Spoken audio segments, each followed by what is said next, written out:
Hello, everybody. Welcome to another episode of the Dork Side of the Ring podcast. Pull up a seat, hang out. This is the third time I'm trying to get this goddamn intro recorded. Don't know what's going on today. Programs, mics, noises in the house. But hey, welcome to another episode of Dork Side of the Ring. I am your host, the purveyor of all things dorky within the scope of professional wrestling and sports entertainment. I am Grumm.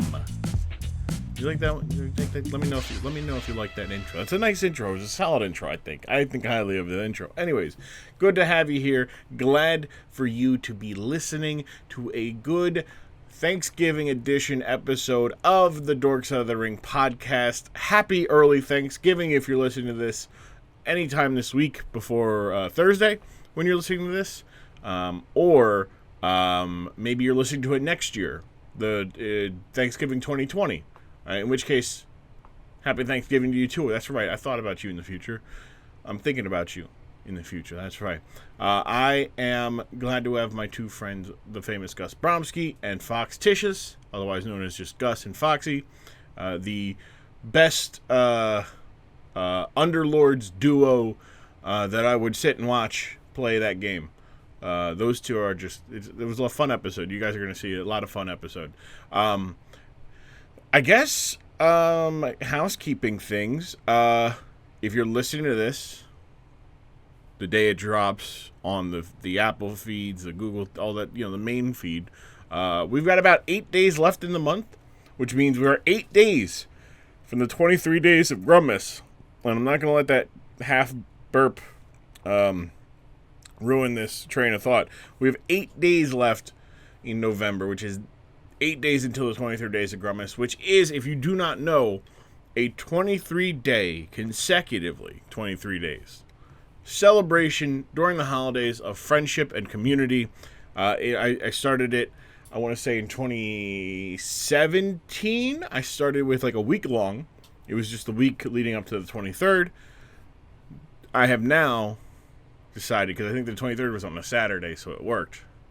It has since grown to 23 days straight through of just a celebration of friendship and community during what, for many, myself included, is a rough. You got some stuff that comes up around the holidays, things that happen. People who are just no longer in your life for a variety of reasons. And it can be a pretty lonely time for a lot of people, and I love the holidays. Like, even throughout all the shit, just the bad memories and bad anniversaries of bad things happening in my life and in my family's life. I love the holidays. It is such a joy. It is a big time just plus in my life.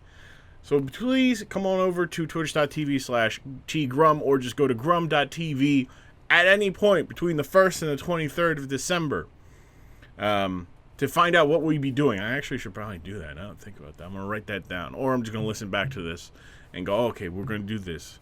I'm going to put my end screen as my schedule for Grummas. Maybe I'll do that. Anyways, it is anything from watching, just streaming, hanging out, or we watch some Christmas themed movies. We go stream caroling, which is basically I go to people's streams with my community. We hang out. We spread the good vibes, and then I have the sub rumble, which leads me to the next thing. If you are like me and you're fed up with Twitch and you want to support me, Grumm, you go to my Patreon, the $5 tier, which is the same as a Twitch sub.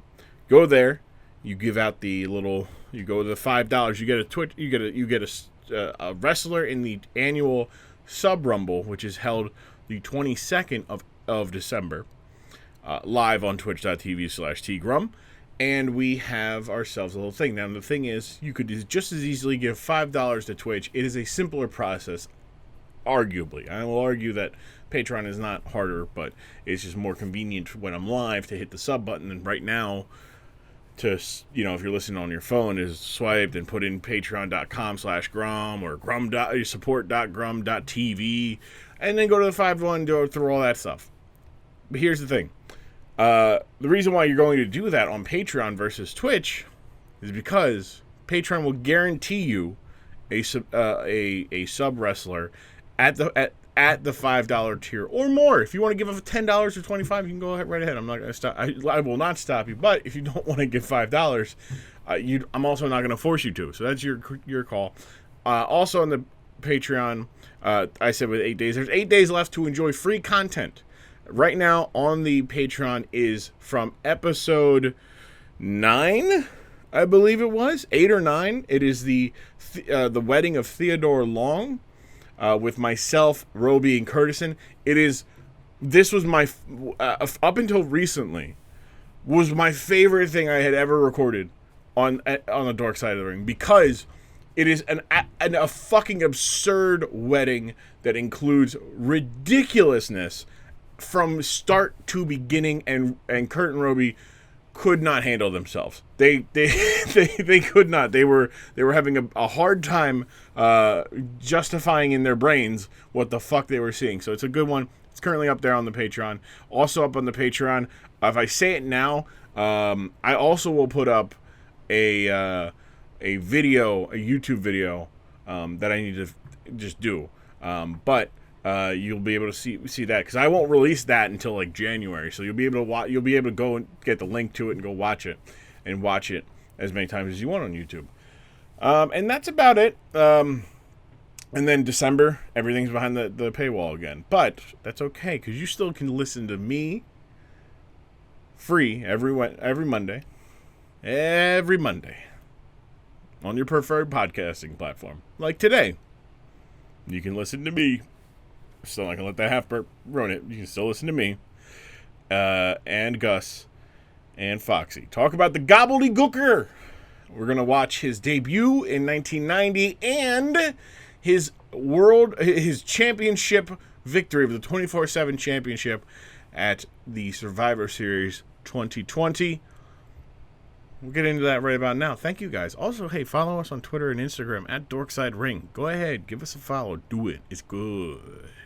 Now let's get back. Let's go to the interview, right? Let's go to the thing that you actually came here to see and listen to. We've been going on for 7 minutes. 8 minutes is ridiculous. Can I just go? You know what? This is probably been my longest intro, so I might as well just keep it until I get to about 8 minutes. And then when I get to 8 minutes, that's when I do it. So, without further ado, it is myself.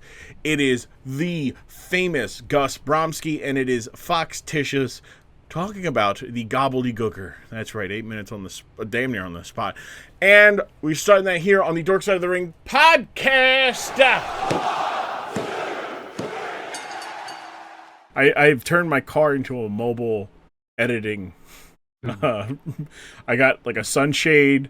I was thinking about getting fucking window curtains so I could like look at my computer without being in the sun. And being able to see shit.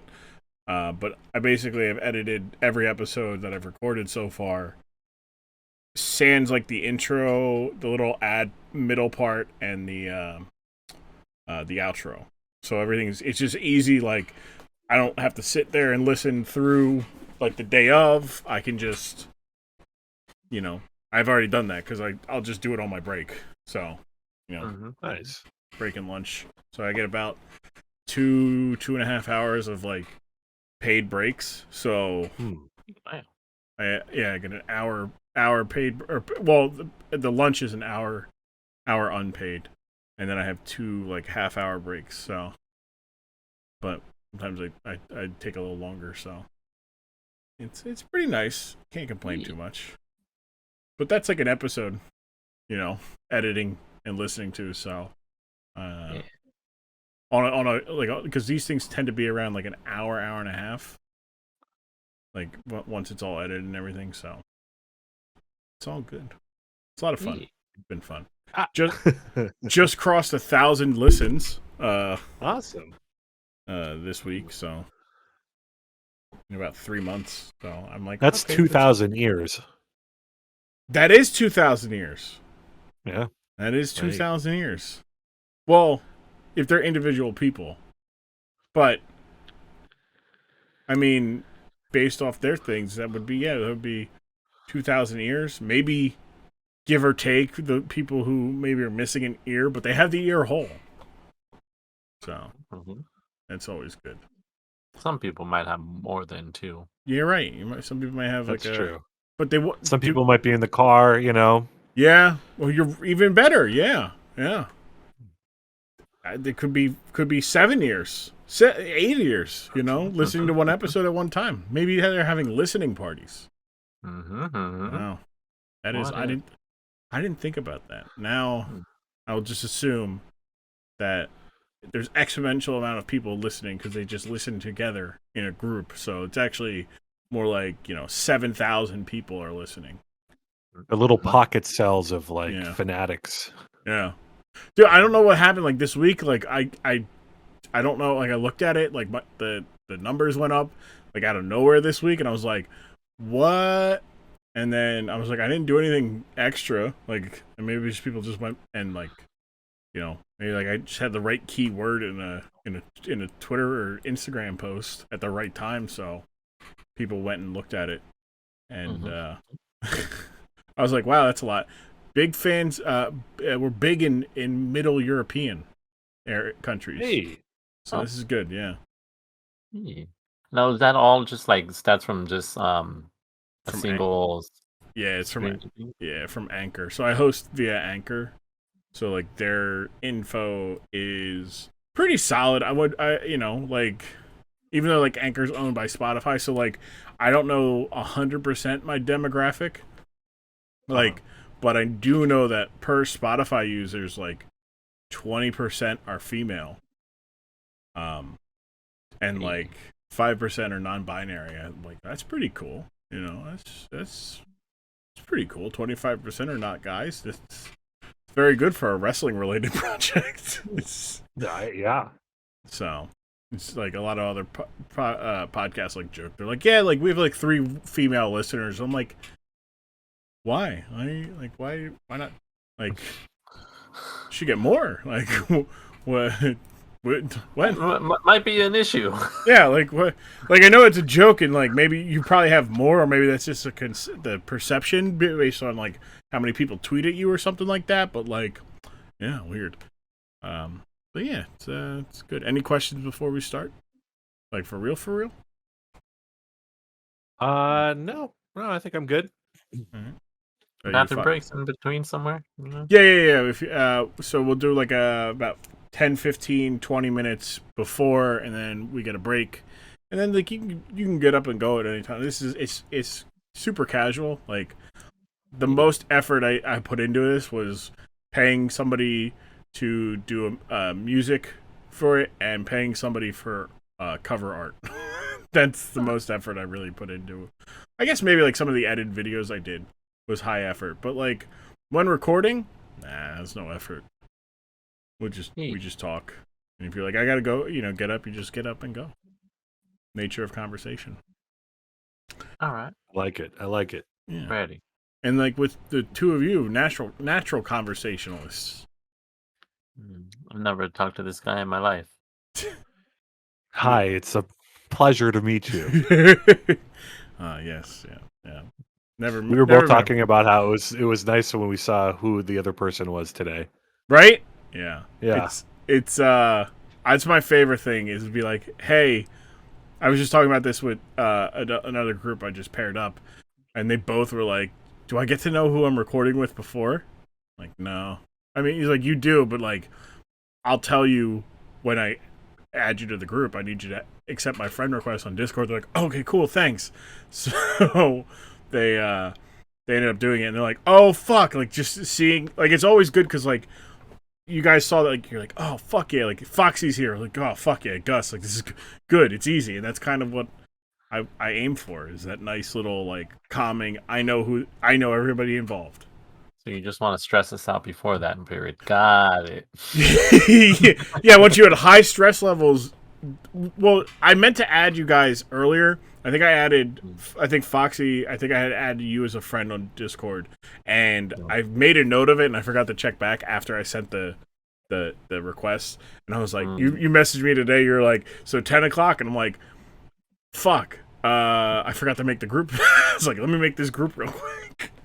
So yeah, I can imagine the big smile you had, Gus, on your face seeing Foxy on the other end of the It was virtual substantial. table. There we It go. was substantial. It's a great smile too. It's a fantastic smile. Hey, thank you very much. Yeah. Foxy, you also have a great smile. Hey, don't lie to me, but thank you. I gotta say, I really missed that rooftop bar this year. Man, I missed expensive drinks. Huh? The expensive drink. No, the expensive drinks and the open shirts. The open shirts and watching our friends chat up some girls and bring them back to play Mario Kart with them. Oh God, that was so horrible. It's so bad. You just sat there. They didn't even play too. They just showed up. I went back and then I was like, I'm just gonna leave. I'm gonna take this. I'll get my own Uber back. You know, I didn't have to pay for the Uber to the house, so I'll take that and then I'll take the Uber back. Good times, fun time. I just remember someone was like, "What is happening right now?" And I was like, "Don't even talk about it." Well, like, and then they were like, "This is shameful," and I was like, "Just leave it be." Like, so like it's really not, but at the same time, like, you know, the people that were not native to that house, they certainly had something else in mind when they came over. And then they realized there's a house full of fucking nerds. What the fuck? I mean, like, whatever they told them to get them there. I mean, like, I have no idea. I mean, like, it was just not only that, it's just a wall of guys sitting on a couch, just looking at them because they're in front. You know, like, yeah, the room was just made to look in that direction. It's like it's a very everyone on one side type of room. Yeah. It's not a circle conversation. And because I didn't talk to any of them, I didn't know any of their names, right? So when I left, I was like, "Oh, it was a pleasure not to meet you. Have fun with Mario Kart." Like, and I was like, "Wow." Because, you know, at that point, like, I didn't care. I had brought enough money to get drunk at San Diego 70 times over. But I was just like sitting in the Uber back. I'm like, did I really just like it was saying it was nice to not meet them? Like, what? Man, thank God I'm never gonna see them ever again. Yeah. Beautiful. I just remember a certain housemate at the time going, I don't care if they think they're getting some. I'm sleeping on my fucking bed, and there's only 4 beds in this place, and there's 8 of us. It's good times. Good times. Yeah, I was thinking about that when they announced TwitchCon 2022. I was like, I don't want to go. I don't want to say I'm going. Like, who knows what a year from now is going to look like. I mean, we all thought 2021 was going to be a lot better pandemic-wise. It's not. Nope. But I'm like, I wouldn't mind seeing my friends and hanging out, but maybe I just don't go to the convention, but then I would probably regret not getting at least a day ticket one day. So, yeah. It's just I don't know. It's weird, like the whole pandemic and it just being like, oh, like I'm looking forward to these things a year from now, and it's like, I don't know if I want to look forward to the things from a year from now because like 6 months from now it might get worse, and that thing was definitely canceled, and so I'm giving myself like 6 months before I get really excited about it. I might just get a day ticket and just check out the artist, and then that's that's basically it, right? Yeah. You're just like, oh, who's at the art alley? Just check out the art. Be like, all right. Everything else, I'm just like, I don't need to talk to any industry people. No. Who needs to talk? You know who needs to talk to industry people? Professionals. And what are we? Filthy casuals. I guess. Degenerates. Degenerates. We're here on the Dork Side of the Ring with my 2 pals. I'm sure I dropped the names. We've got Foxticious here, and we got the famous GusBromski, otherwise known as Foxy and Gus. Hello. Hello, friends. How you guys doing? Doing well. Chilling. That was good. So we here on the Dork Side of the Ring, we believe in alphabetical order first for the intros and such. We're gonna go with Foxticious here. Foxy, my friend, tell the people a little bit about you, where they can find you and whatnot.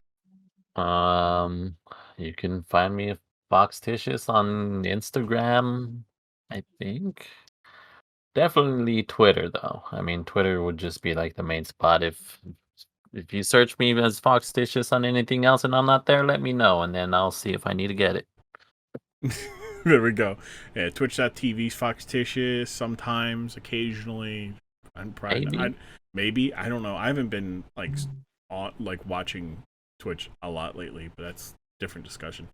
On the other end of the virtual table I have assembled here is my dear friend, the famous, you know him because he's famous, GusBromski. Gus, how are you doing, pal?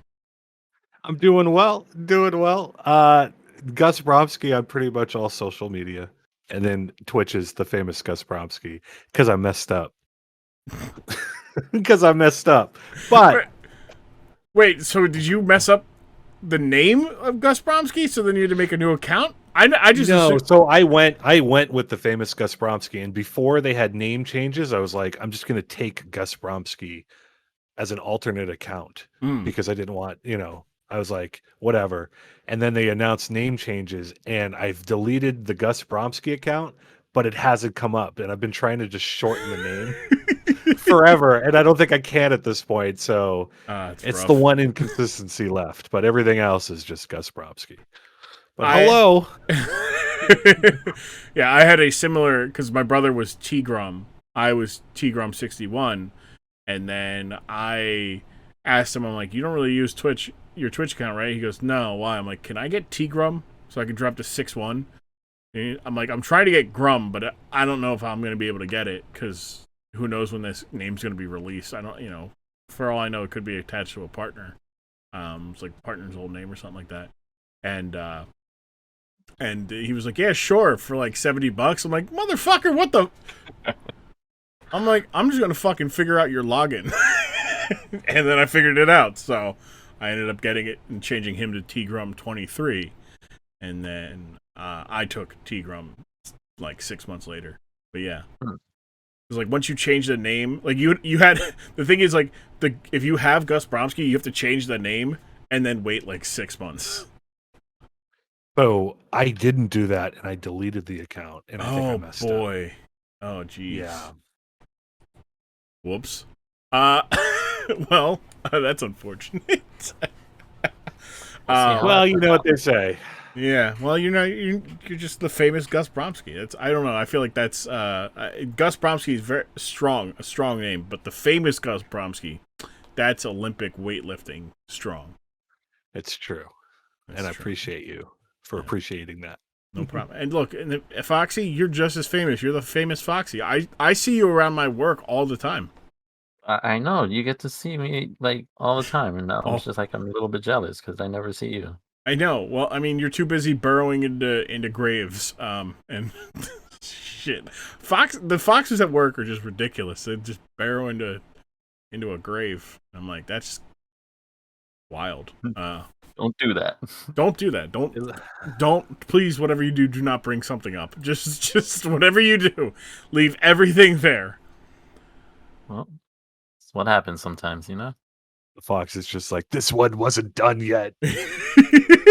Jesus. Yeah. It's like, oh, I'm sorry, but like last thing, like, can you imagine if a fox buries up a live person? Like, that would be wild. But also irresponsible. But also not our problem, because we bury them all under the assumption they're dead. They come in the thing, we get the death certificate, we're good, we can't be liable if they end up coming back to life somehow. So we're not here to discuss dead bodies or rooftop parties, although I'm sure we probably will get to both those topics later some way. With the crew we got here. We're here to talk about professional wrestling and the dorkier side of things in professional wrestling. But before we get to that, we'll start with you, Gus, here. What is your experience with professional wrestling? Retired. I'm just kidding. I was like, what am I going to say? So I watched a decent amount. I watched some on when I was probably like 10, 9, 10, somewhere around there. And it was like WCW or the other big WWF. one, WWF, yeah. And that was like an occasional Saturday thing, and I'd watch it and I'd be like, I don't know what the storyline is. I'm like confused as to what's happening. Mm. And because I didn't watch it regularly, I think that I just like got frustrated. It was like trying to catch up with comics or something. You know what I mean? There's just like so much there that I recognized it at a young age. Until N64 came out with WCW versus NWO. NWO, yeah. Yeah. And that like you know, brought me back a little bit, and then after that it was just like, you know, I dropped off. Yeah, no, it that is the peak for like a lot of people around of our ages, like that were like, especially the N64 games. I think the PS2 games later are better, but that's probably nostalgia chiming in more so than not.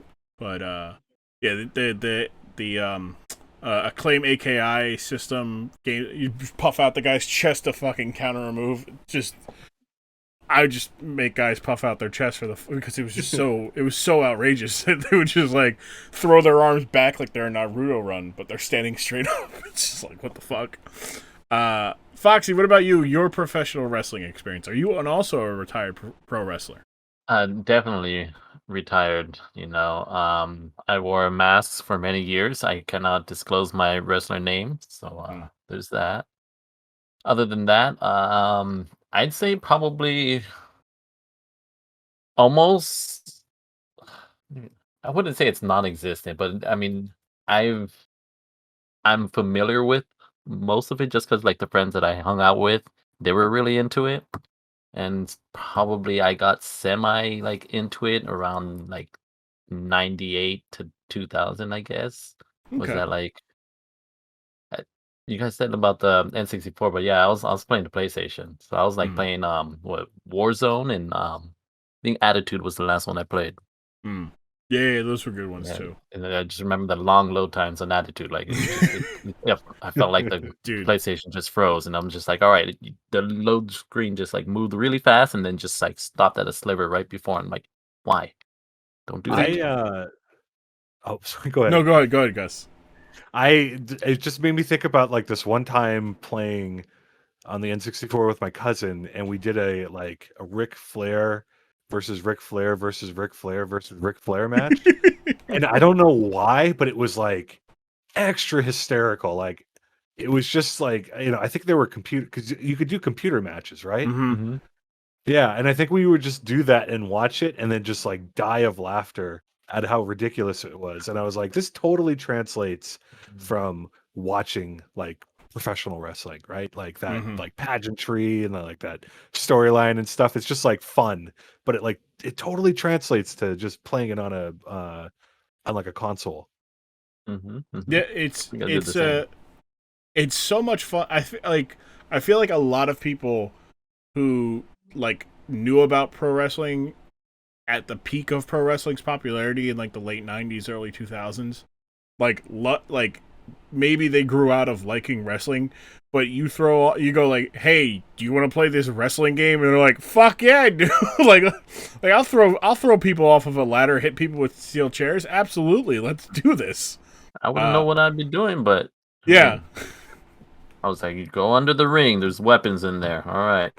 I taunt, jump in and out, throw people against ropes, just jump around. It's all I do. It's fun. Those early games, just in general, early gaming, the load times, brutal in hindsight. To now, where like, I'm used to an entire world being loaded at launch of the game. Like, wow, look at Skyrim, no loading. This is amazing. Look at this, and then like. I get bored. Not bored, but like I'll get nostalgic. I'll be like, I boot up my PlayStation 2 and play like, I don't know, like Need for Speed Underground 1, and I'm like, did I used to really wait 45 minutes for it to load? Like, this can't be what it used to be like, right? But no, that's what it was like. All right, so late 2000s, it seems. Early 2000s. Early, late 90s, early. So around Attitude Era. as it's more commonly referred to as. But yeah, so we're around, we're around the peak. So this is good because what we're watching today will be before that. So it'll be brand new to you guys. But before we get to that, I do have to ask a question. What are your guys' thoughts on Thanksgiving as a holiday? All right. Listen, I love it. You love it. Go out. You got the food. Mm-hmm. You got family all like food coma. Best time. Best time. All right. Okay. Gus, what about you? Your thoughts on Thanksgiving? Okay, so I have very similar feelings about it, right? Like family time, food, comfort, like very awesome. But also, like, I feel like it's a day where we're not really supposed to be stressed out, but so many people get stressed out at Thanksgiving, and I'm just like, just let it happen. Just like let whatever happen happen. It's fine. Like, well, the cooking part gets kind of stressful, you know. I mean, it definitely can, but like, what's the worst thing that happens? Like, you have a horrible turkey. Like, we've all had bad turkeys. Yeah, you're gonna fill up on other crap, and you're gonna be happy. It's fine. Like, I don't know. I wish it wasn't such a hassle. Like such an event to where it's like, yeah, where people aren't just getting to kick back and chill. Like, it should be one of the best chill days of the year. Are you guys proponents of an early dinner on Thanksgiving so you can chill later in the night, or are you a bigger fan of like, let me enjoy my day a little bit and then have dinner at a more late, normalish later time? Thanksgiving is the only day, and I stress this, the only day that I will have dinner at like 2:30 in the afternoon. Yeah. That's about the time I eat. I put on the football game, usually the college game's going on. And I'll put that on and eat. Yeah. 2:30, yeah, about that time. Okay. All right. Well, I mean, that's around, like, I think, so my family, we've gotten away from the traditional turkey dinner. We'll have, a variety of stuff, just because it's like, well, we don't have enough people for the turkey, like, at the time, so we end up having leftovers, but it's like 3 weeks of leftovers if you have like the traditional, like, turkey, mashed potatoes, the ham.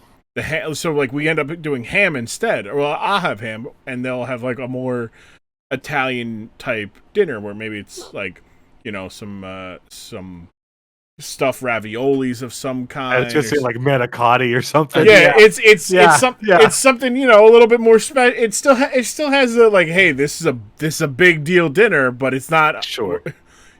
We can eat this in 2 days, like, versus like, hey, do you want turkey again? You're like, it is December 13th. I do not want any more turkey. It's like, well, we got a quarter of it left. Like, that's what you're enjoying.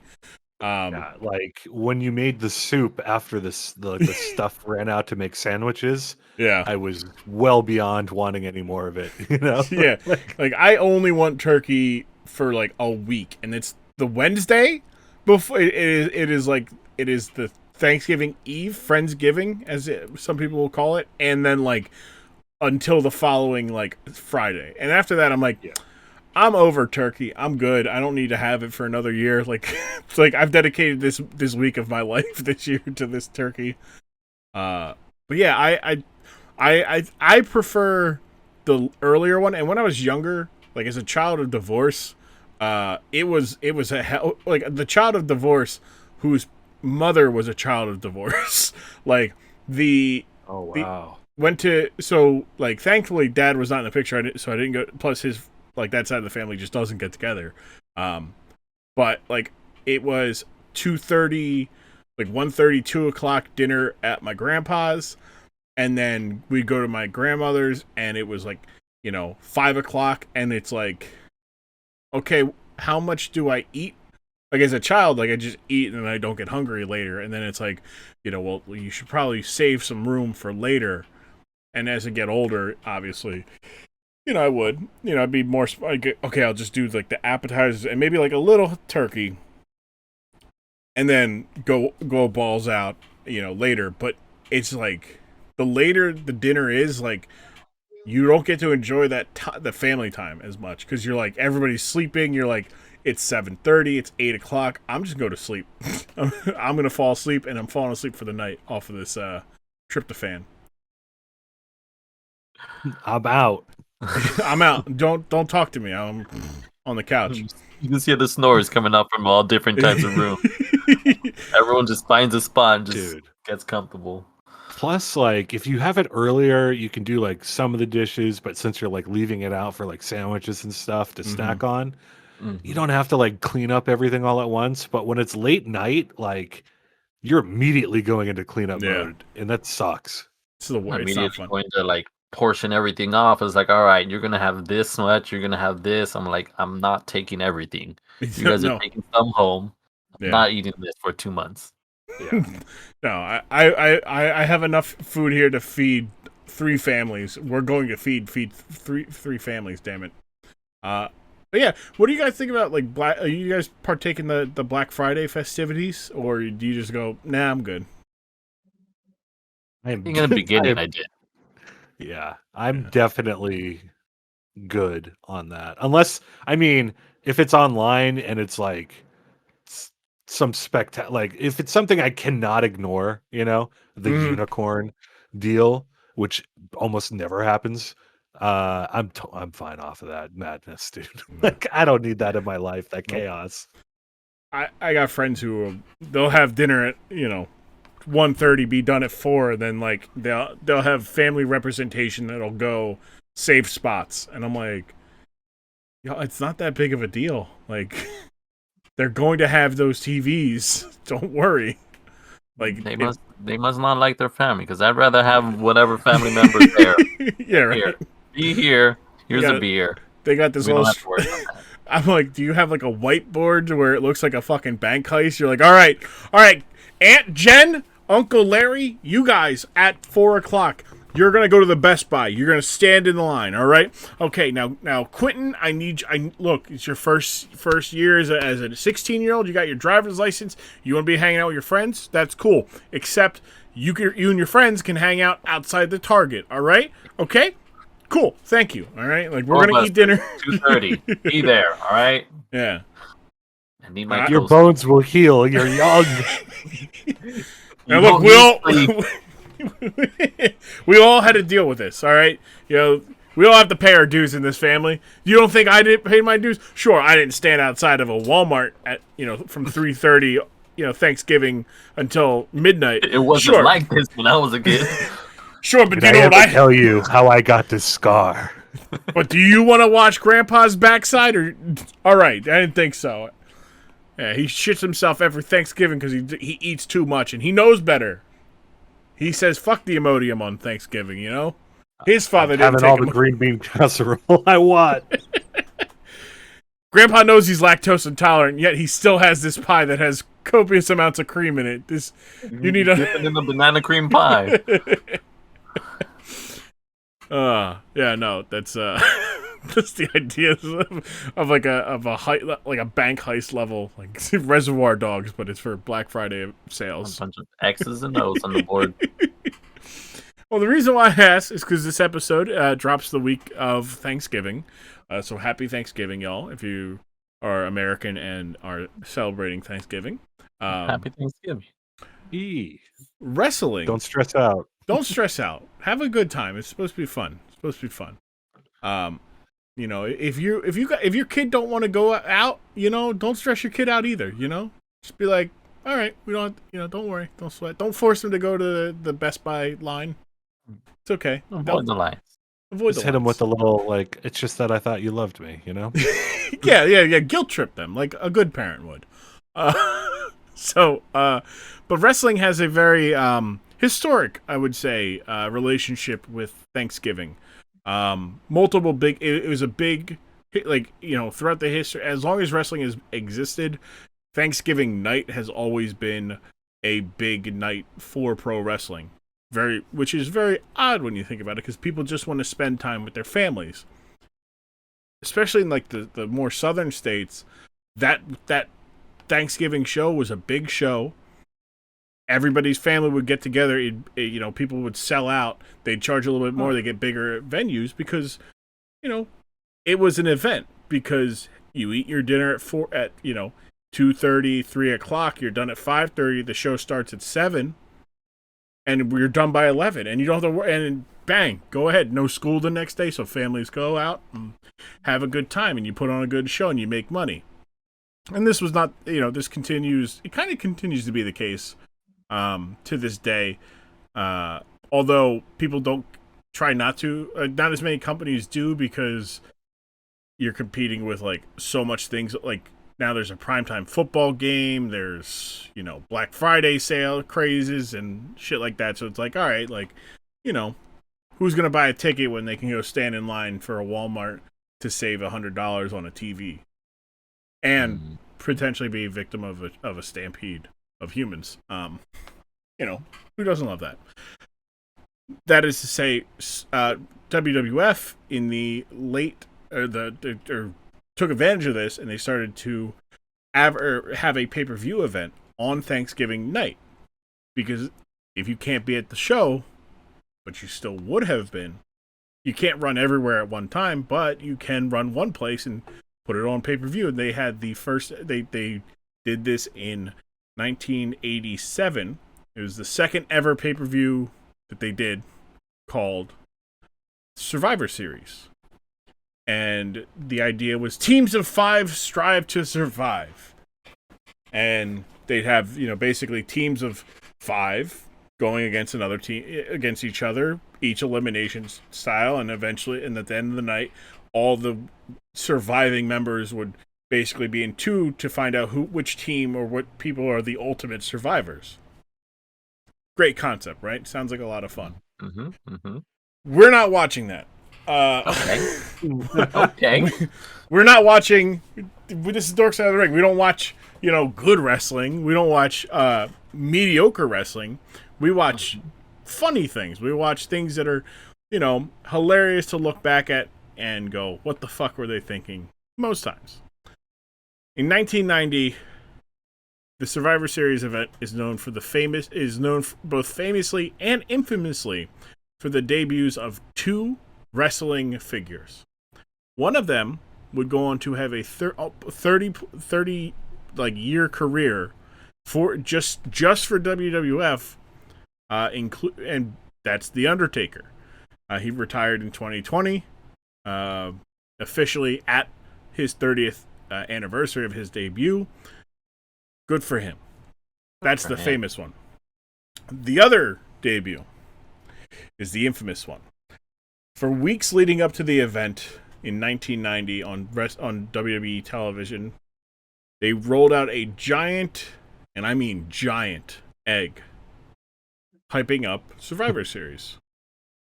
With, it's, very Pokemon-esque, like, it sounds like it's making noises. It sounds like it's going to hatch soon.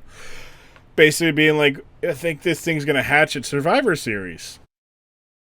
Well, it does hatch. And what we're going to watch is the debut of who comes out of that. Who is known famously as the Gobbledy Gooker. Yeah. Gobbledy Gooker. We're also going to watch the crowning achievement of the Gobbledy Gooker at the very same event where Undertaker ended his 30-year career at Survivor Series 2020, when the Gobbledy Gooker became the WWE 24/7 champion. We're going to watch those 2 things. Yes. 30 years after his debut. It's incredible. So we're watching from Season 4, Episode 1 of Survivor Series on the Peacock Network. You can find the times. You can find that. The timestamp is 1 hour, 56 minutes, 17 seconds. We're watching from that moment on. And then we are watching...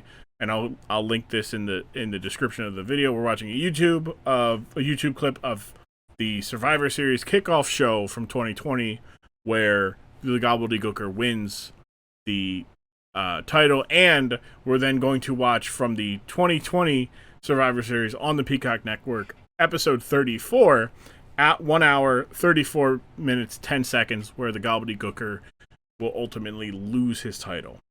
Spoilers. Spoiler alerts for you two. However, It's not about knowing what's happening. It's to see how it happens, and it is fucking glorious. We're here on the Dork Side of the ring. We'll be right back. There's the American Dream, Dusty Rhodes here. And what is this? We got new. Wait, is this a new sponsor? Oh, it's not a sponsor. You're just doing it out of the kindness of your heart now, Grumm. Can you let me go? Can I leave? No? Can you pay me? No? That's fine. Anyway, look here. We here today to talk about my the good friend of the program. She's the little internet website thing. SoonTM. That's SOONTM.com, baby. Because I realized my little list, maybe soon is not the right thing. But that's why Grumm apparently figured out that he should put me here, Dusty Rhodes. We are here though to talk about SoonTM. What is SoonTM? Well, let me tell you this. You sit down, I'll tell you, all right? SoonTM is a website dedicated to the gaming calendar. Anything that comes out in the next couple months, you can find out. If you want to add something, if you go, oh baby, there's a game. You say you work as a game developer or something. You can put your game down there and put all the information you need on there. People will see it, right? You go there, you can connect your Twitch account if you have one. You can Twitch. No, you can't Twitch from there. That's fine. Well, you can go there on the website and find games. It is the holiday season, baby. We're giving out gifts. So what you doing like me, if you're all Dusty Rhodes and you're trying to figure out what to get the gamer in your life, go ahead and go to SoonTM.com and look to see what games are coming out between now and Christmas time or Hanukkah time or any gift-giving holiday, birthdays even. There are birthdays in December. Those four. Well, you know, Grumm's birthday's in January, so he's like very similar.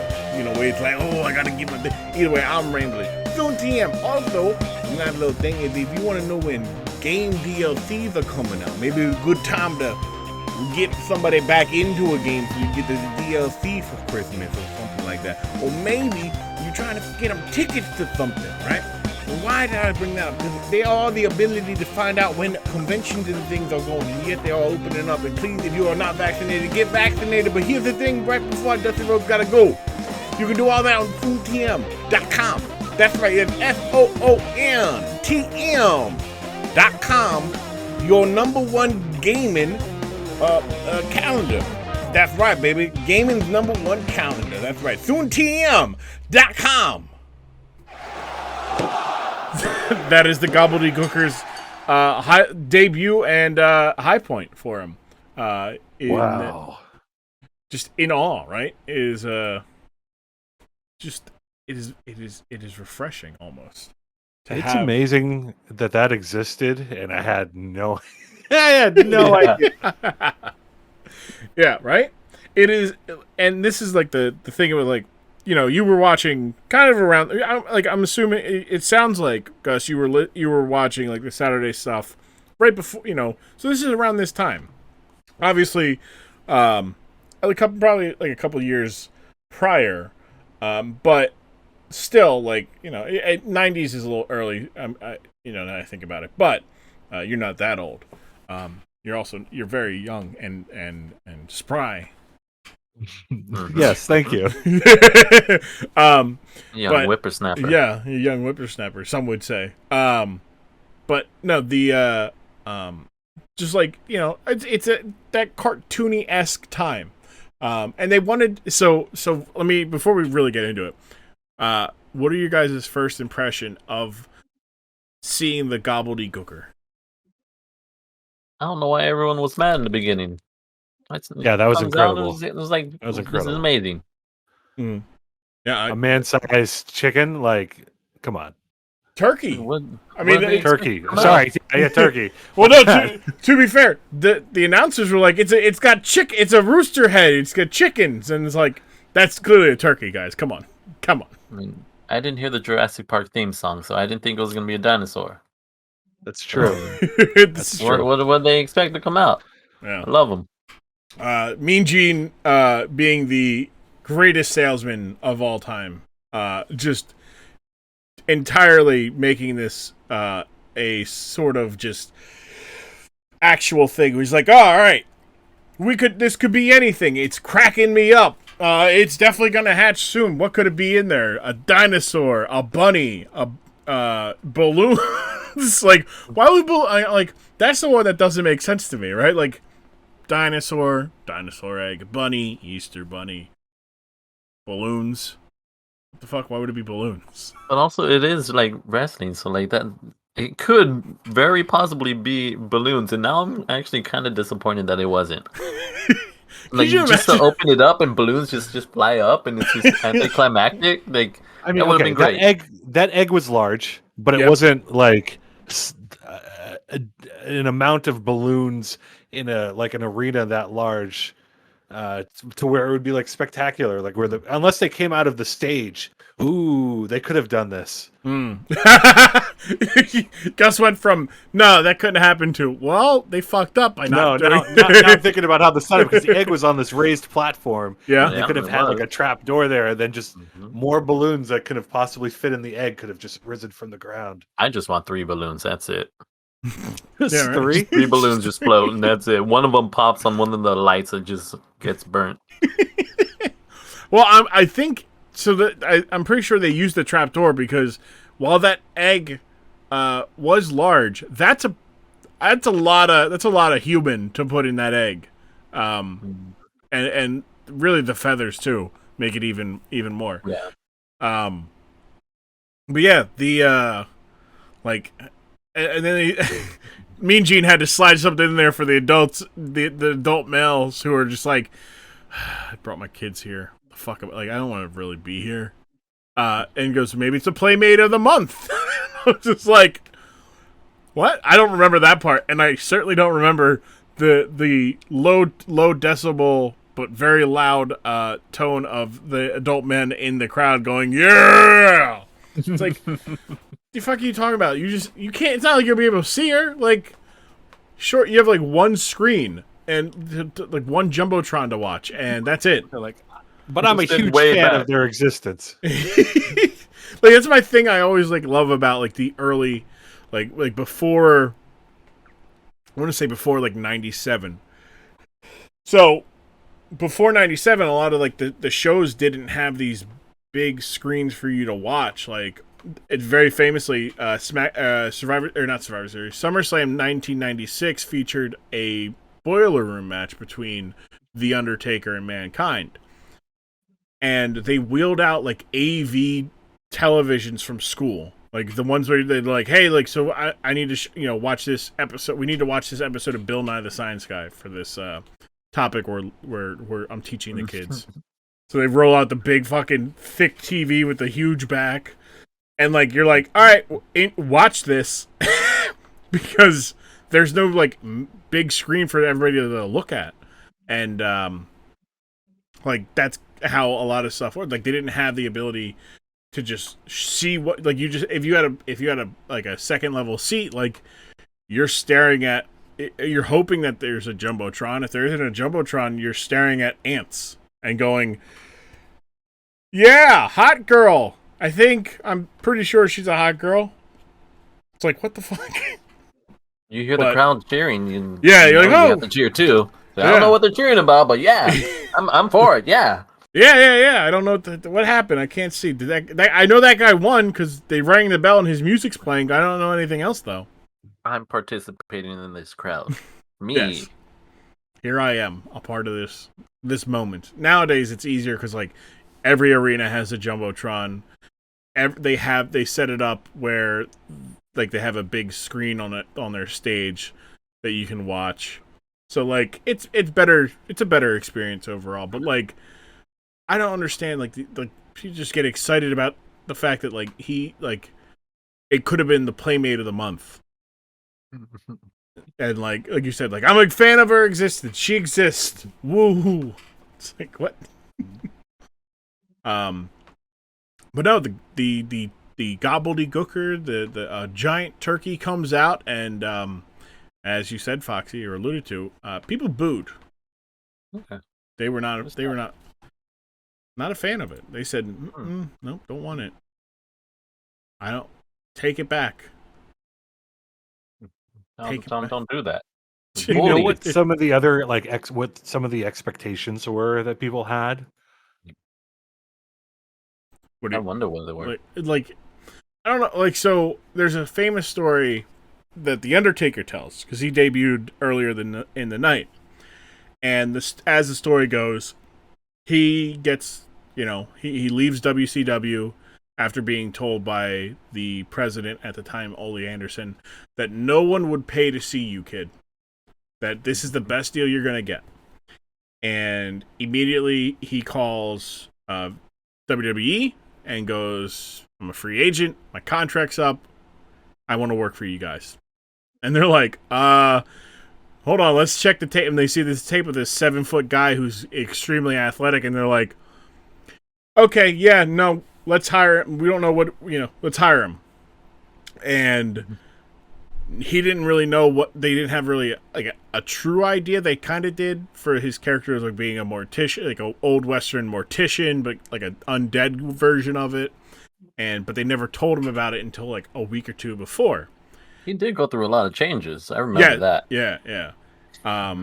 And so he's watching WWE television to get, caught up on the product, the storylines, understand, maybe figure out who he's going to work with, where he's going to fit in and things. He's told, hey, you're going to debut at Survivor Series. He's like, okay, cool. Still didn't tell him what the plan was for his character. Yeah, they just knew that they were like, all right, we'll work on this. And he's watching, he sees this egg, and he goes, is this how I'm going to debut? I'm going to come out of a fucking egg? So he's sitting there going, I'm going to debut, I'm dead on arrival. Now I will never, I'm never going to be anything because I'm going to be coming out of a fucking egg. For him, luckily for him, he did not come out the egg and proceeded to have a 30-year career. But unlike The Undertaker, who retired at 30 years later, the Gobbledy Gooker is still at it, winning titles. We'll get to that in a little bit. Now, so like balloons, if I would have told you, if you like put yourself back in time, you're a fan watching in the 90s, you see this giant egg, what do you think is coming out of it?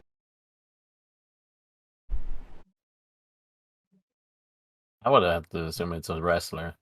Yeah.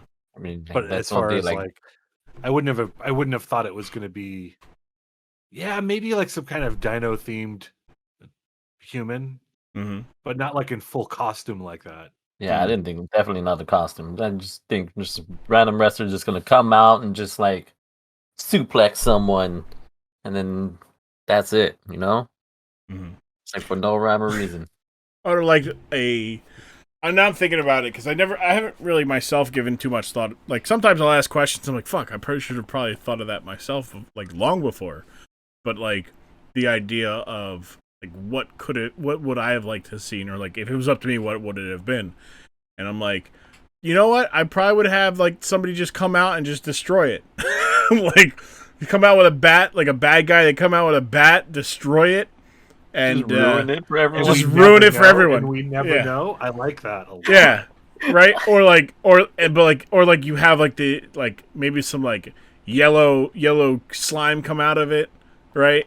And you're like, he killed whatever was in there.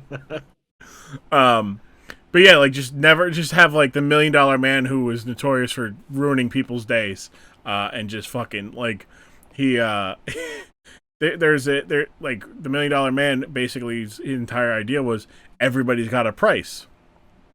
So he would have kids come out into the ring from the crowd, and he'd be like, dribble this basketball 10 times and I'll give you $100. And just a couple times he would let people do it, right? So you'd be like, oh, wow, okay, the kid got $100. And then, he'd let him go and do that, or he'd have somebody like bark like a dog, or, dance, to wacky music. And then eventually he would slowly go to, because he's a bad guy, but to get people to be involved and think that they would do it, he would, like, if they were dribbling the ball, around, like, dribble 7, he'd stick his foot underneath it and fuck it up and be like, oh, that sucks for you. Like, oh, you were so close. But, like, just have him come out and just destroy this egg. Or try to, like, take the egg, right? Like, be like, this is my egg. This is a giant fucking egg. Whatever's in it is mine. I'm going to sell it for a lot of money. just like, but just absolutely evil, just knocking kids over when they're trying to like do jumping jacks. It'd be so fun to be that character. He had Why would you do that? so he had a blast because at that time Vince McMahon was very much like you have to live the gimmick. So like the Undertaker has to show up places and be pale, be undead. You had like Hulk Hogan was Hulk Hogan all the time, but $1 Million Man he basically got like a gold American Express card that Vince would pay for, and he would tell him to go to places and just be the $1 Million Man. So he literally would go to like a restaurant and basically pick like 5 people and buy 5 tables and pay for their meals. Wow. And just That be. was at the time they were really good at being their characters, because that was at the time that I still thought that they were the people that they were in the ring. Yeah. And I was Yeah. like, That's so like, what a gig. Right? Yeah. Like, not only. But also, that must just like really like mess with your head, you know, like your sense of self.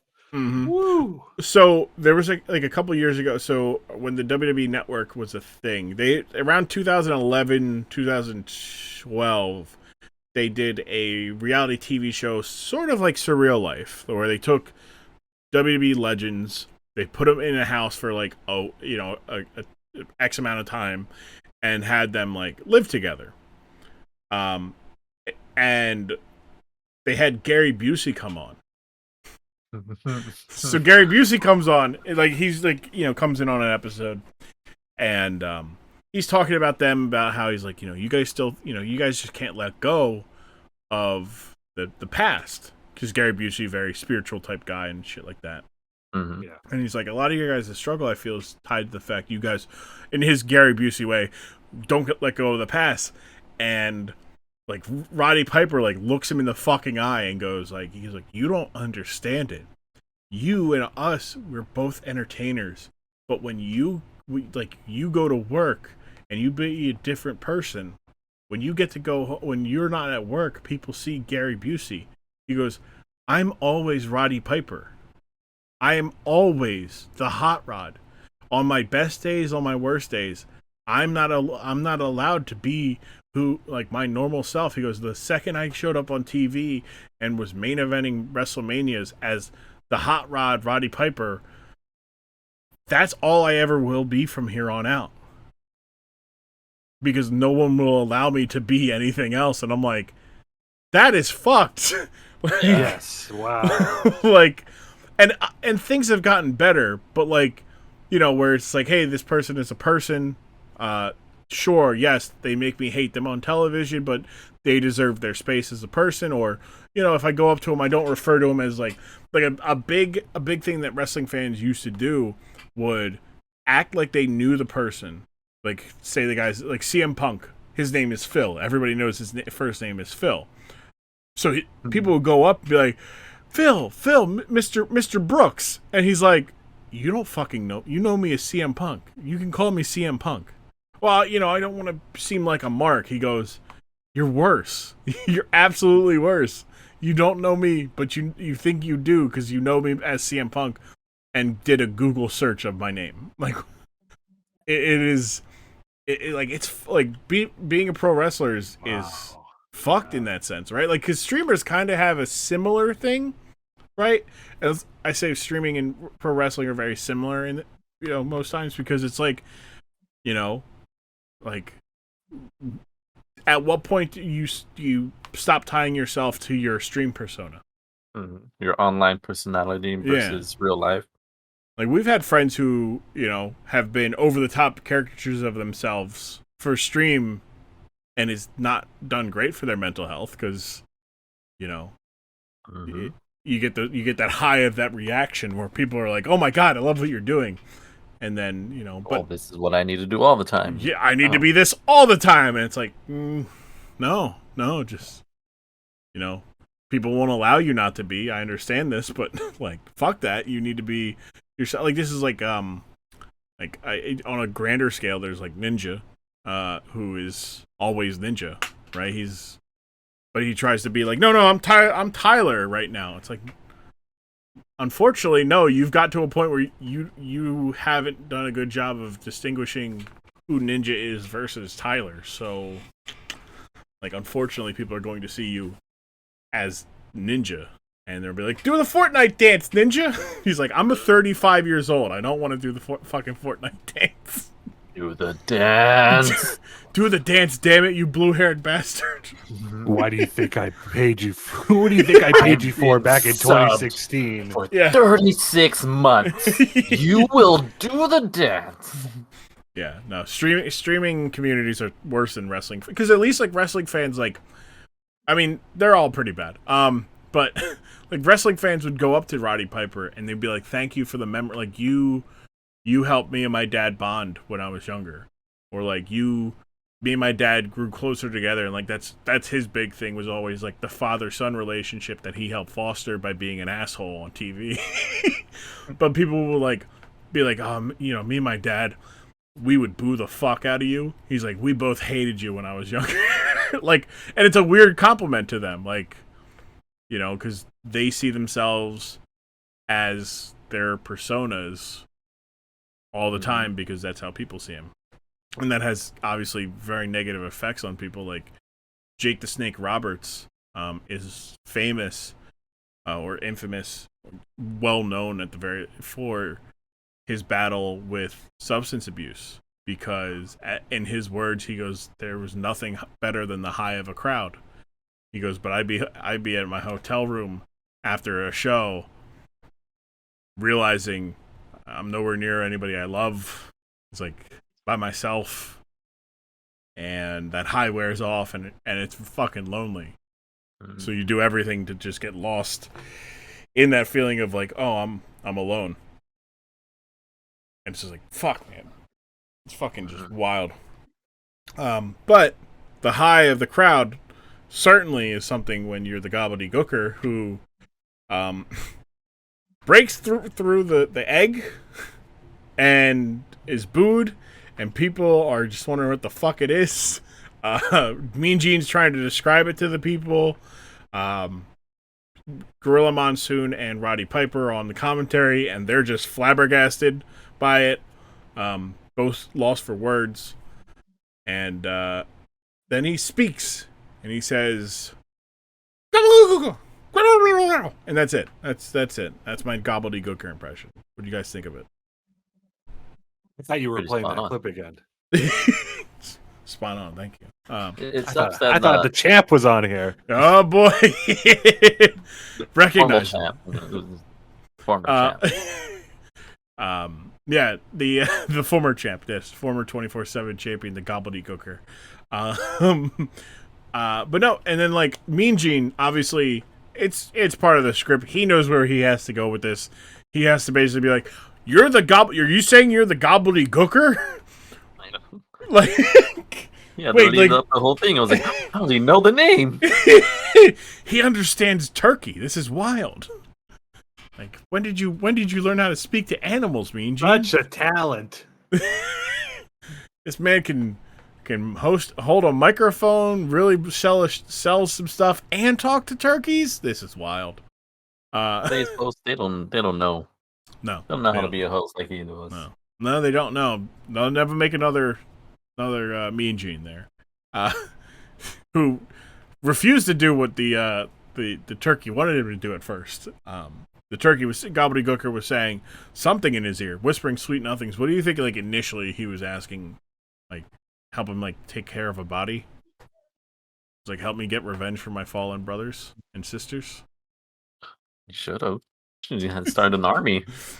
You could have. Like, look, he had. It's a charismatic bird. Now that just mention it, yeah, the fact that it was a turkey, like I'd be afraid. I'm like, oh, you're a turkey.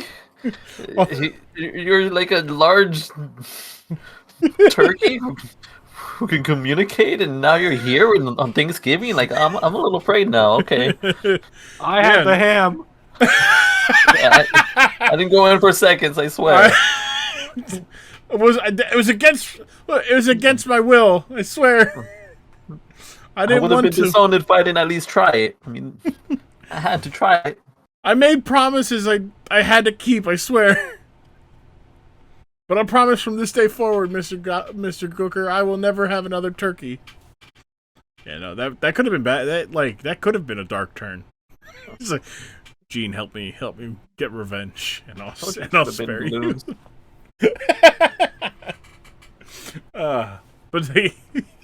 So the turkey leads Mean Gene to the ring, playing some generic sounding music, but if you listen close enough, like Foxy did, you end up hearing a familiar tune, and that tune is the Cotton Eye Joe, which is a great song. Is there a better like just high school era dance song that like isn't like it's universally just played all the time more than Cotton Eye Joe?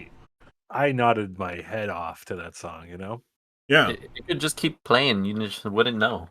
No. Where did you come from? Where did you go? And then it just loops. It's a great song, and like it gets the people going. Like you play that at a middle school dance, a high school dance, a college party. Cotton Eye Joe comes on, and people start clapping. They start stomping like they're in a little like a square. They're like, "Hey, where'd you come from? Where did you go? Where'd you come from, Cotton Eye Joe?" Yeah, I just started doing it a little bit. I hope if you're a listener and you were listening, that toe was tapping at the very least. Let's take a little break so everyone could put their overalls on. Yeah, you know what? Everybody, grab your favorite pair of overalls. Get your wheat piece to put in your mouth. Partner. Grab a partner, swing around barefoot. It's time for Cotton Eye Joe. Where'd you come from? Where did you go? Where'd you come from, Cotton Eye Joe? Get my banjo. Foxy, you got the broomstick on the broomstick base. Yeah. On my wash bucket.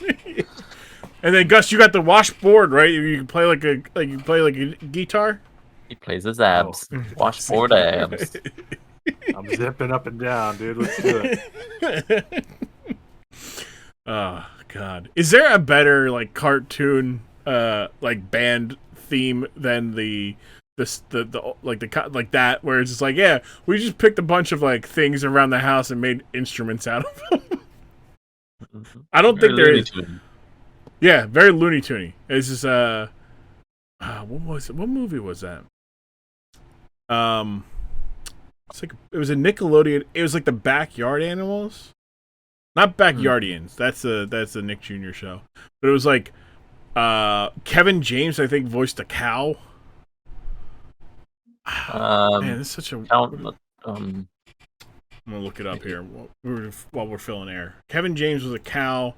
They had like Barnyard.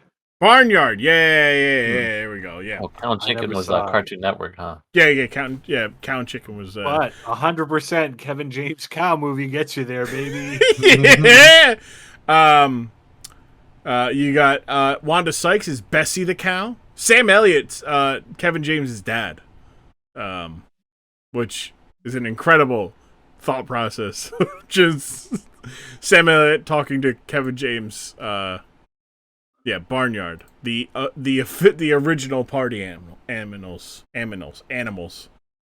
What happens in the barn stays in the barn. Good Lord. It's very just a wild. I'm looking back. What the fuck what drugs were studio execs on in 2006 to approve of this? I mean, what about the Gobbledy Gooker? Like, that was approved. Okay, but that was the 90s. It was cocaine. Like, that. That's your answer. Yeah. It was cocaine. That's what it was. Without a doubt. But yeah. That makes sense. Like, just make it happen. I don't need the details. They're like, what should we do for Survivor Series? And somebody's just doing an entire rail and they're like, giant fucking turkey. It's just like, all right, okay, hold on. All right, yeah. You need something big. Big turkey. Big turkey. It's Thanksgiving. Big egg. Okay, what's in the egg? Big turkey. What is he going to do? Big dances. He's gonna take our lead interviewer by the hand and take him to the ring to show off that it's a athletic turkey. Which is what they were probably like. All right, listen. I really like this Cotton Eye Joe song. How do you guys want to work this into the show? All right, just hear me out. All right, for like 8 months, we have this giant. How long was that egg on the stage? About a month and a half. The commitment. Oh no, sorry. Okay, it was wheeled to the arena for months, so probably like September. So 2 to 3 months. Mm-hmm. I was on that same train though, Gus. After I said it, then I started thinking about it. I'm like, the song came first. It's like, we need the song in the wrestling match. We need a character. They're just in the thing. All right, what can we just make a character named Cotton Eye Joe? No, 2 on the nose. 2 on the nose. Then that's where the guy just doing a rail going, fucking make it a giant dancing turkey and call it a day. So I was like, all right, yeah, all right. And it just says something unintelligible, and someone's like, what kind of gobbledygook was that, you son of a bitch? And then the guy's like, what did you just say? I said we can't understand you. No, what did you call me? A gobbledygooker. That's it. That's it. It's exactly. Meanwhile, Vince McMahon is just not paying attention at all, and he's like, what did you guys say? I'm in. Fuck it. Let's go. Like, we got Hogan. That's all that matters. Because at the end of the day, they did have Hogan. That is all that mattered. Put him in camouflage.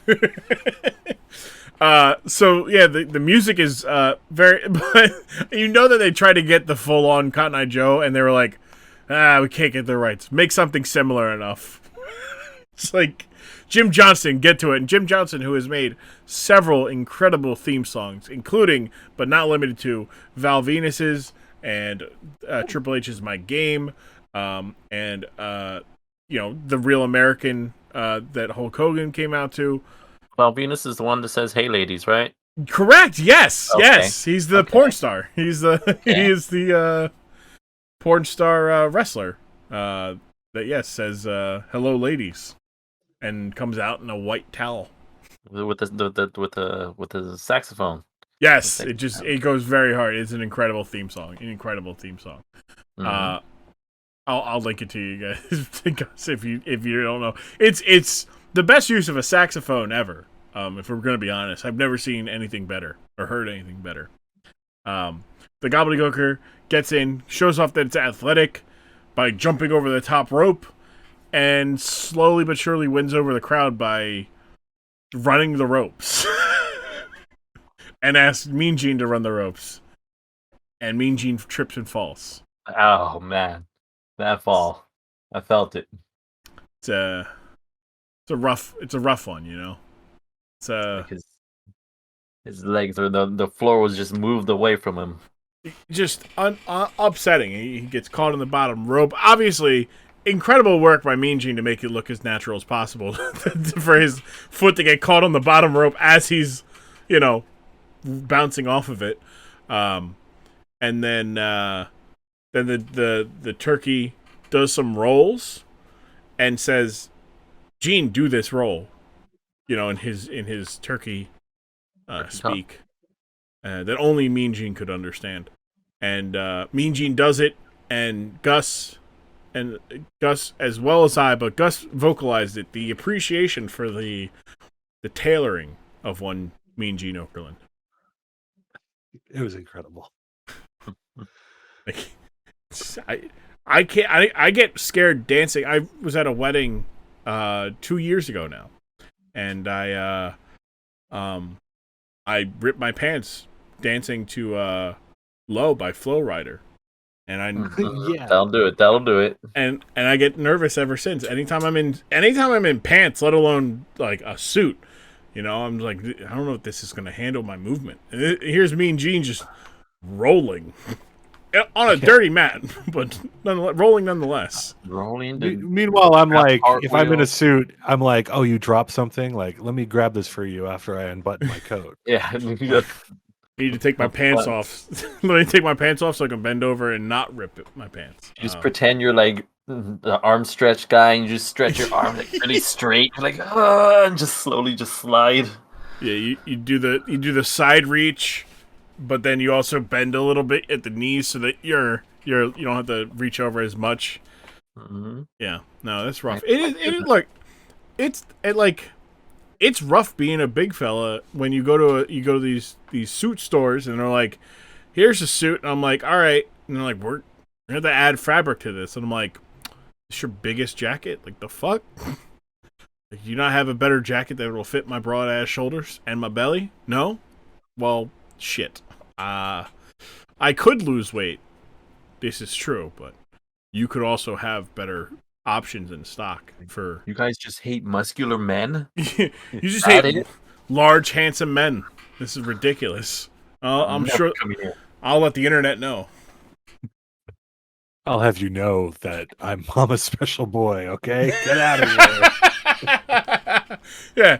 You know what? My mom said I'm her special little boy, all right? So you better have my fucking jacket for her third marriage. All right? Thank you. I'm in this one, okay? But yeah, I'm the ring bearer again. It's the greatest role I've ever played. Professional ring bearer. 30 years later, he returns to the ring. Yeah. In 2020, somebody... Could you imagine if somebody... You said professional ring bearer. Could you imagine if that was like somebody's like, yeah, that's my job. I'm a professional ring bearer. It takes a lot of training, you know? Can't lose the rings. This is true. Point A, point B.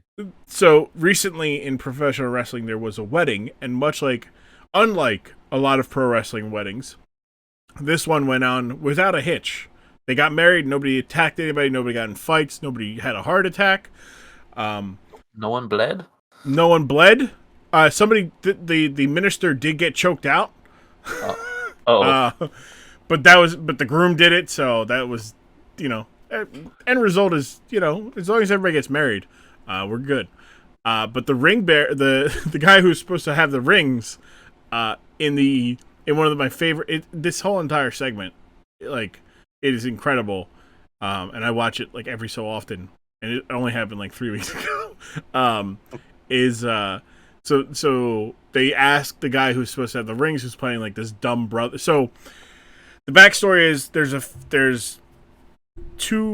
couple, a married couple of wrestlers, Candice LeRae, Johnny Gargano. He goes by Johnny Wrestling, and she's Mrs. Johnny Wrestling, and they're the way, and they have these pseudo kids / mentors who basically play up that they're the children of Johnny and Candice, who play up the overprotective parents. Incredible acting. Indy is the daughter, Indy Hartwell, has a fascination and attraction to a silent serial killer type, never closing his eyes, never talking wrestler by the name of Dexter Lumis, who's just an odd character. And he, so like she's fascinated with him. He's got a crush on her. They're doing their whole like thing of like not letting her anywhere near him. She asked him out on a date. They go on a date. The parents have this cartoonishly sitcom, like, the dad's dressing up as a waiter with a mustache, even though he has a full beard. And they're like, oh, this is that. Candice, the mom, is watching with binoculars from the other side of the restaurant. So the wedding goes. The brother, Austin, is like just this dumb idiot. And they're like, hey, Austin, you got the rings, right? And he goes, we're in a ring, silly. Because they're in a wrestling ring. Straight face. I fucking died. Because they're like, no, the wedding rings. He goes, what do you mean we're in a ring? What do you mean we're in one? And he's just fucking... And a wrestler who wrestles in colorful like suit jackets and like a pair of trunks just fucking opens up his fucking suit jacket, and there they are, and everybody's like, what the fuck? Why is this guy here not wearing pants? Also, why does he have the rings? It is It is a sight to behold. My description of it does not do it justice. It's a full 15 minutes of just comedy gold from the Grumm, when people are like, if anybody has anything to say, speak now or forever hold your peace. And he brandishes a hatchet in his suit. Like, you'd think like it's a gun in his suit. It's a hatchet. And he's just like looking at people, making sure they see it. The minister gets choked out. Somebody interrupts it because they're like, the replacement minister says, like, all right, let's cut to the chase. And the guy's name is Andre Chase, and he just stands up. He goes, "Did somebody say Andre Chase?" I'm like, no one said your name. Sit the fuck down. A lot of fun. That's just weddings in general are goofy and will be brought up on the Dork Side of the Ring often because they rarely go off without a hitch. But no one got married on this Thanksgiving Day. Although maybe the people should have married a little bit more to the Gobbledy Gooker.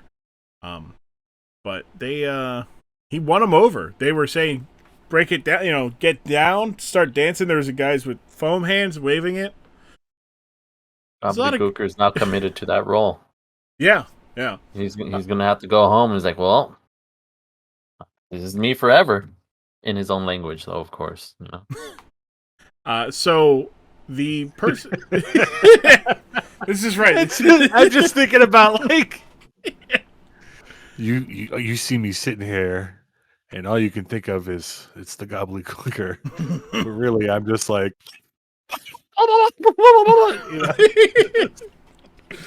That's serious stuff. Yeah.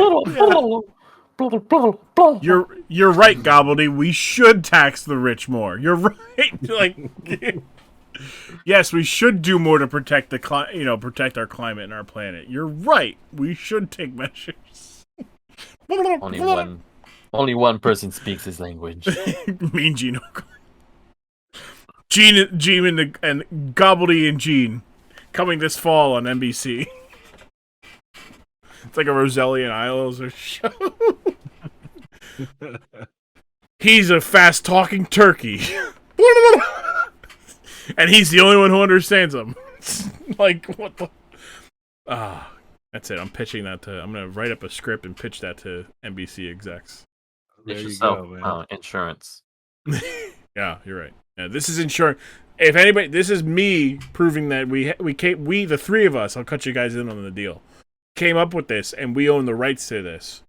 Well, not legally, but like if you get the copyright for it, I will challenge that in court. So, but this is ours. Well, I'll hit you with a DCMA. Yeah, unless you fight us for it. Yeah, but it's ours. Hand-to-hand combat. But so the rest of the initial debut is that he dances, he wins over the crowd, and he's the turkey that survived, as Roddy Piper would say, which makes sense because what they initially wanted it to be was a mascot. They wanted the Gobbledy Gooker to be a mascot for Survivor Series because look, at a base level it makes sense, right? Thanksgiving event, turkey, the turkey that survived, Survivor Series, it all comes together. No one's gonna eat him. No one's gonna. Yeah, he's too big because you could do a whole bunch of fun things where people try to chase him for leading up to Survivor Series, because they want to get this big turkey. They were pretty athletic too, so yeah, he was. Okay. Yeah, that one's gonna be a survivor, definitely. Exactly. No one's gonna be. Bam, nobody. He was portrayed by Hector Guerrero, who is a member of the famous Guerrero family. If the name Eddie or Chavo Guerrero strike a bell to either of you two, it is Eddie's brother, Chavo's. 619? No, that's Rey Mysterio. Oh. No, it's Mr. 61. Rey Mysterio is 619. He's the father of Dominic Mysterio, who is wrestling now. Wild. So the Gobbledy Gooker would show up a couple more times throughout the years. Well, for the next year, he showed about 5 or 6 times, but ended up being a little flat afterwards because people are like, much like we got sick of turkey, eating it. People got sick of seeing a turkey after Thanksgiving. It's like, come on, we don't really need to see it.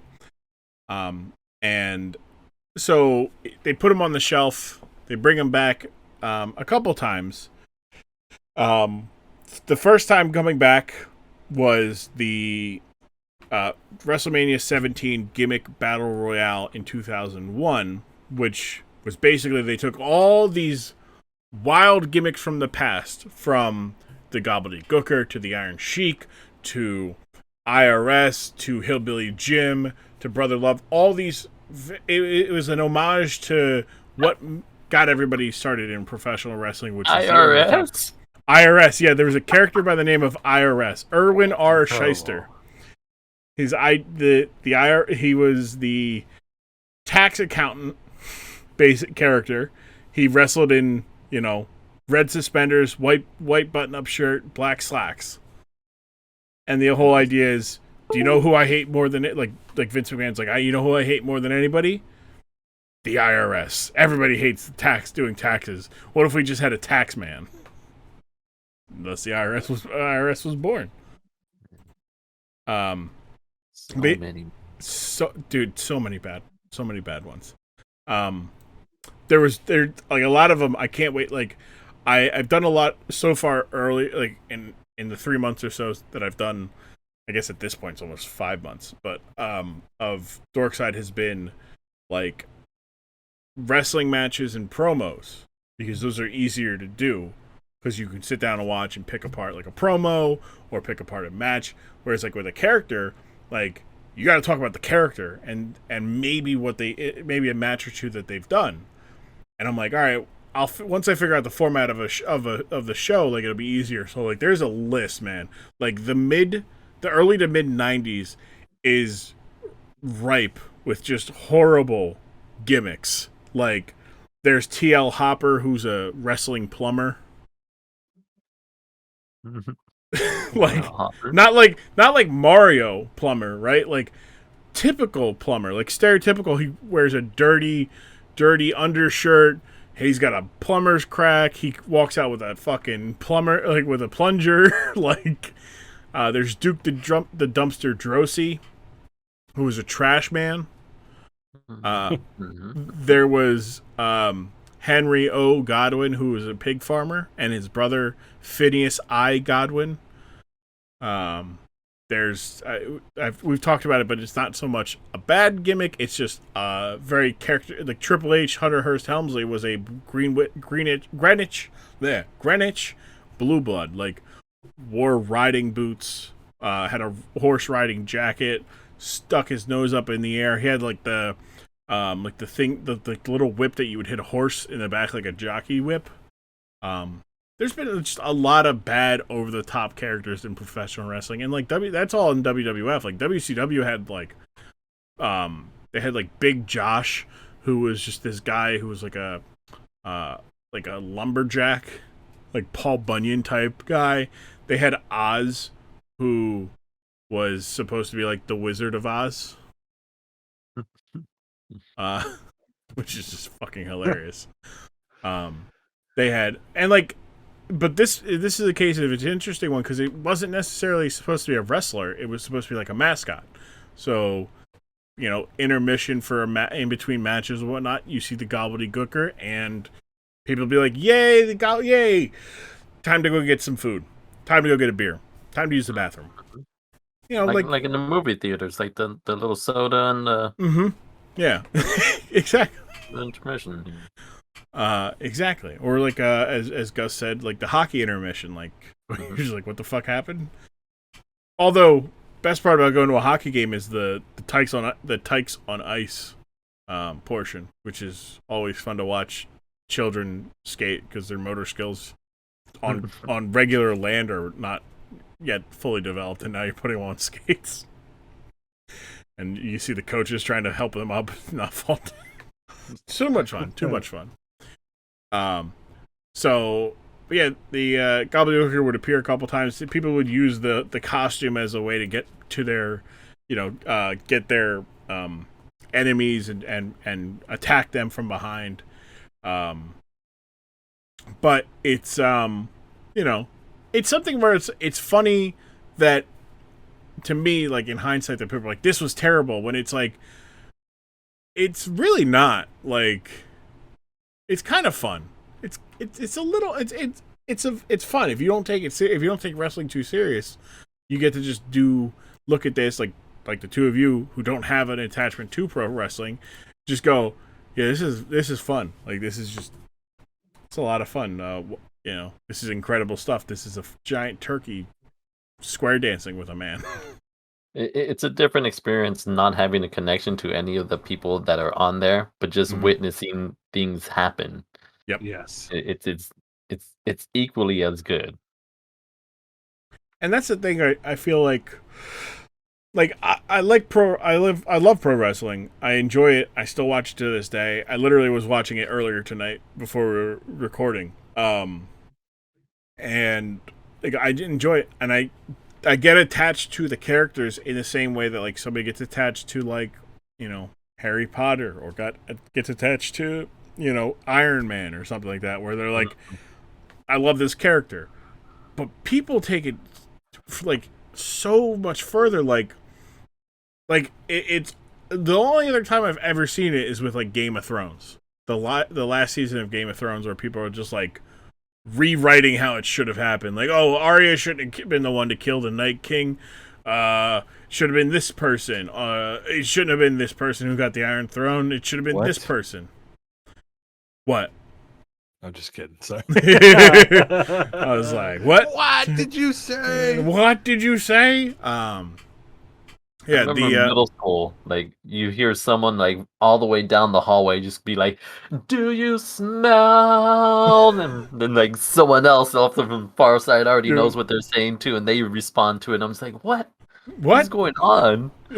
No, that's the thing, is like wrestling is a community event. I feel like, where it's like another thing, and I haven't fleshed out this thought about it in relation to like streaming.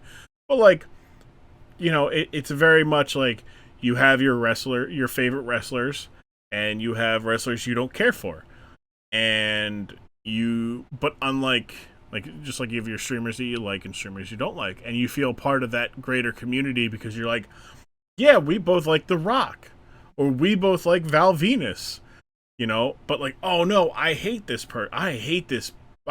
wrestler. Man, I don't think this wrestler is very good. And like, that's kind of similar in terms of streaming, but I feel like where it gets lost is like streaming, you can't be too critical of streaming, because it's perceived that everybody can do it. And everybody can stream, but not everybody can be successful at streaming, in the sense of like, making a living and never having to work a day in your life, and never having to worry about whatever. Like, you just exist. Whereas like professional wrestling, not everybody can do what like, I certainly can't fall on my back 20 times in a 10-minute span. I can be thrown around. Can't do it. Tried. Can't do it. Like, it's not for me. I'm not built for it. You have to be a special kind of person to be like, yeah, I'm gonna fuck up my back for 15 years. Yeah, I'll do that. Yeah, that's. I don't think I could do it. What, you don't feel like getting thrown off the top ropes today? You didn't wake up and say, "Hey, let me get thrown off the ropes today." It would be hard for me to look forward to that every day. Just like, oh man, when do you get better? Like, when do you get to just rest? And that's the thing, is like, man, like they used to, and they're kind of getting back to it now, but they're not doing it as much. But like,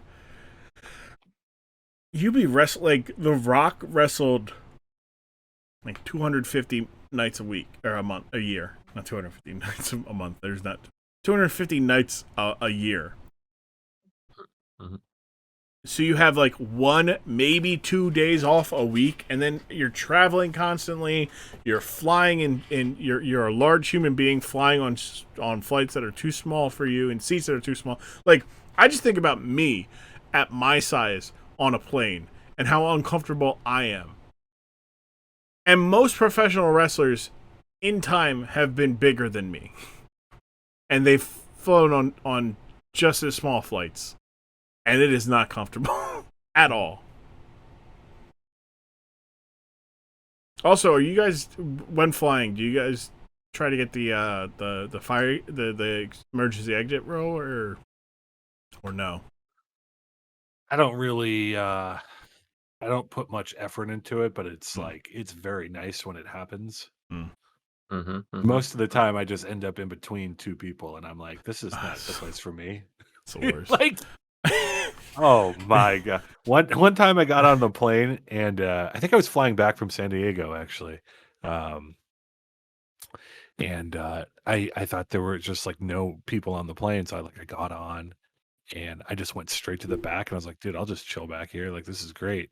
And then this other dude shows up and he's like way bigger than I am, and he's like, I'm the window seat. I was like, okay. And so it's me sitting next to this guy, and then the people next to me was like a mother and her child, and the child was just screaming the whole time, and the other guy fell asleep on me. And I was like, how did this happen? How did this happen? That's so good. So was it like it's a young child, like a child that didn't have to have a seat to themselves, or was it like? It was like a baby. It was like a little chubby, cute baby. But screaming its head off. Loud baby. Stop taking infants on planes. Nobody has a good time when infants are on planes. No. I mean, they can't drive yet. You know, they're not old enough to drive. What do you expect them to do? Put them on the bus. Put them on the bus. Put them in luggage. All right, that'll be fine. Get an airplane daycare going. That's it. I'm gonna make an airline of my own, and instead of luggage, we have a daycare. Video games taught me you don't gain experience by fast traveling. This is no, but fast traveling at some point you don't care about the experience. You just want to get there in one piece. I'm min-maxing, baby. Look, I get lost if I don't fast travel. I get lost in the side quests that happen. All right. Well, you gain more items. I don't want to gain a child. Damn it! You're not gonna make me gain a child that I don't want. A child. But that is unfortunate. Oh boy, I had a great flight home. I had a connecting flight so that 2019 TwitchCon, 3 of the 4 flights I had to go on, I didn't sit next to anybody. And the one I did was Phoenix to San Diego. And so that was the shortest one. It was like an hour and a half. I had to drive home alone. just sitting in after the car. like being just like packed in a car, like just driving like 8 people around for like 3 days. It's true. It's chauffeuring people back and forth from the airport. Why didn't you pick me up, Foxy? I had to get an Uber. Well, no. We were definitely full up. No, Picking everyone up was full. Yeah. Look, that house was that was a fucking house, man. I remember I walked in, I was like, wow, this is a big house, and like the first thing out of I forget whose mouth it was, they were like, yeah, but there's not many rooms. And I'm like, what do you mean there's not? This house is huge. And I walked into like the living room, and I'm like, oh, there's no second floor. Like, yeah. It's just cathedral. It's a cathedral with living room. It's just really tall. Yeah, like that's a fucking 30-foot fucking ceiling. They could have put a second floor in here? What the fuck? It's like, why are there walk-in closets? Could have been a 3rd bedroom. Could have, yeah, absolutely. Well, look, you guys made it work somehow. Don't understand how. Yeah, one of the rooms was just 1 bed and a couch. Actually, I just thought about that. Yeah, I got the tour. Not the night before we went to the rooftop. That was the night where Foxy was me, you, and Kyle were outside, just chilling. Mm-hmm. I got like the low key tour, and I'm like, oh, this is a nice place. You guys have 3 bedrooms for 10 people. It's like, how did they tell you 10 people? Like, oh, we told them we had 7. It's like, oh, that's why. That's how. Okay, that makes sense. Like, well, you know, Room A or room B? yeah, that's about it, right? Yeah. Yep. But no, It worked. I only had one flight with sitting next to somebody, and they were a small person, so like they were like maybe like 5'7". It was good. Wow, 5'7" is not small. I want I that mean- luck. I mean, sorry, Foxy. Small to me, relative to my size. Okay, I'm 6'2". That's a full 7 inches shorter than me. It also may have been like 160 pounds versus my 310. So they're very significantly smaller. I look, and I gave them their. So I like sitting on the aisle because like I'm not a big fan of like I don't like the window seat too much because like I feel crammed there with another person next to me, and then I certainly don't like the middle seat at all. But the aisle seat outside of the occasional person walking by, not too bad. Mm-hmm. I feel like I yeah. get bumped a lot when I'm in the aisle. I do, but that's on them. They have to avoid me. I'd rather just sit by the window. I sit by the window because I know I'm not going to get up. So Yeah. I'm just going to go there, sit there, plant. Yeah. See, I should too because I don't ever get up. Like, you know. I don't want to get up if someone else has to get up. It's like, oh well, now I have to get up to let this person out. It's like, nah. I don't know. See, it might be Gus. I don't know about you. My experience. I've seen people suffer to not bother me to get up. Yeah, I've noticed that.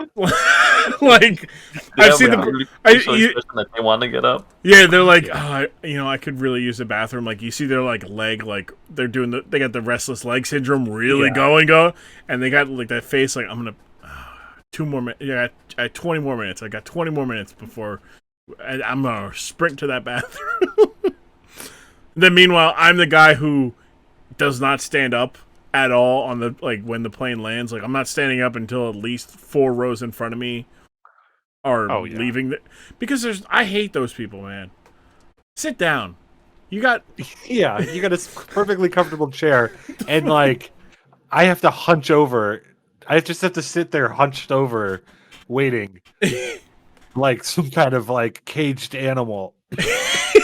But then the worst thing is they do that. Like a lot of people do it where they put their hand on the back of the chair that's in front of them, and then like they'll put their hand behind your chair. Like I'm in the aisle seat. They'll put their other hand on my seat, and I'm like, "Yo, you're making it hot right now. Like get like why are you sitting here? Yeah. Like I'm uncomfortable already. Please sit down, relax. We're not going anywhere." You standing up will not make anybody go faster in front of us. But that's just my experience with planes. Has been pleasant. I've only had turbulence once. That's like feeling turbulence. Like the last time I flew. It was the last time I flew, but that's not because it's not the last time I flew because of the turbulence. It's just the last time I traveled really anywhere. Via plane, I should say. But yeah, we were flying, and it actually did drop maybe a little bit. Like I had the feeling in my stomach where you're like, whoa, oh boy. But they're like, we're good. I'm like, all right, if you fucking say it. If I die, I die. I made my peace when I got on this plane that I have no control of whether or not I'll survive this landing. Because that's the thing is people, comics always make the joke about people who panic when it's turbulence, like if you didn't make peace with yourself before, and I'm sitting there, I'm like, I make peace every time I get in a car, That like I can only control what I can control. Like I can't make other people drive responsibly or Yeah, safe. it's like I don't know if that's still good. It's like I don't know what the re-up time is. Yeah. Do I need to like I've already made my I made Is that this piece. the time to chance it? Like no, like this might be it. I'm not gonna get a do-over. No. Like oh darn it! Is now the time I pray? Is now the time I pray to somebody? It's not like the last thought going through my head before I die is gonna be like, oh, I hope I don't like upset this guy. Like I need to make sure this guy likes me before I bite it. Nah, it's like, nah. At that point, if I'm in a plane, and it's like, yeah, we're not surviving.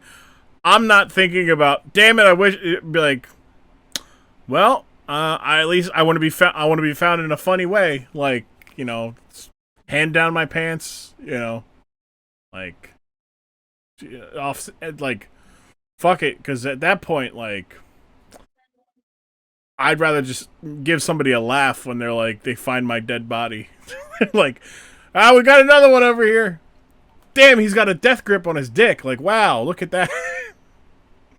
That's going to be an awkward, corpse we got to pull out. All right.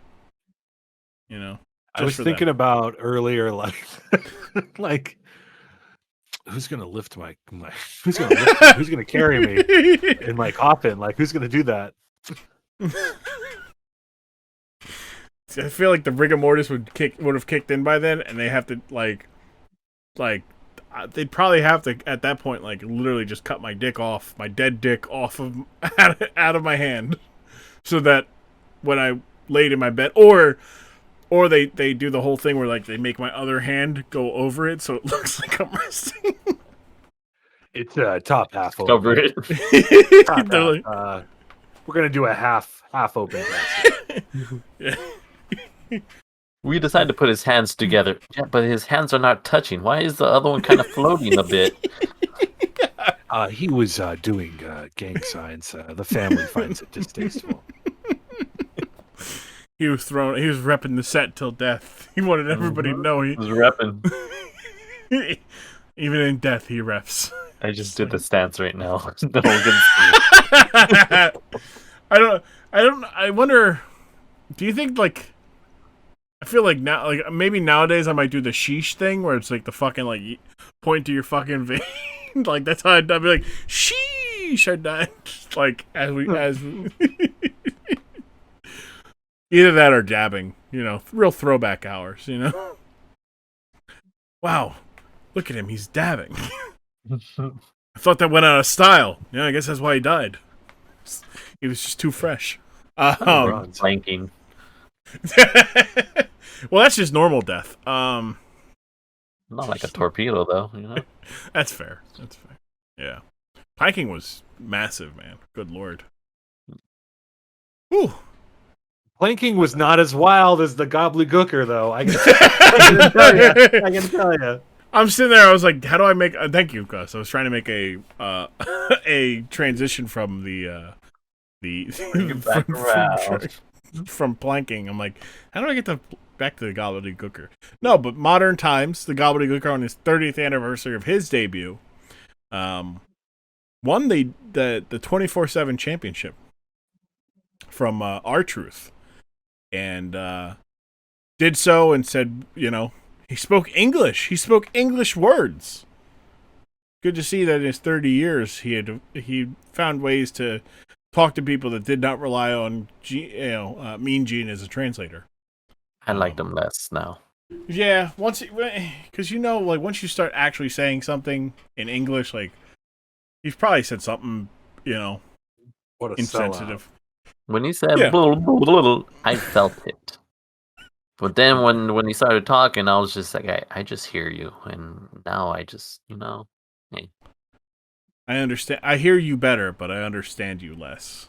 Mm-hmm. But he wins. R-Truth threatens to fry him when he gets his hand on him.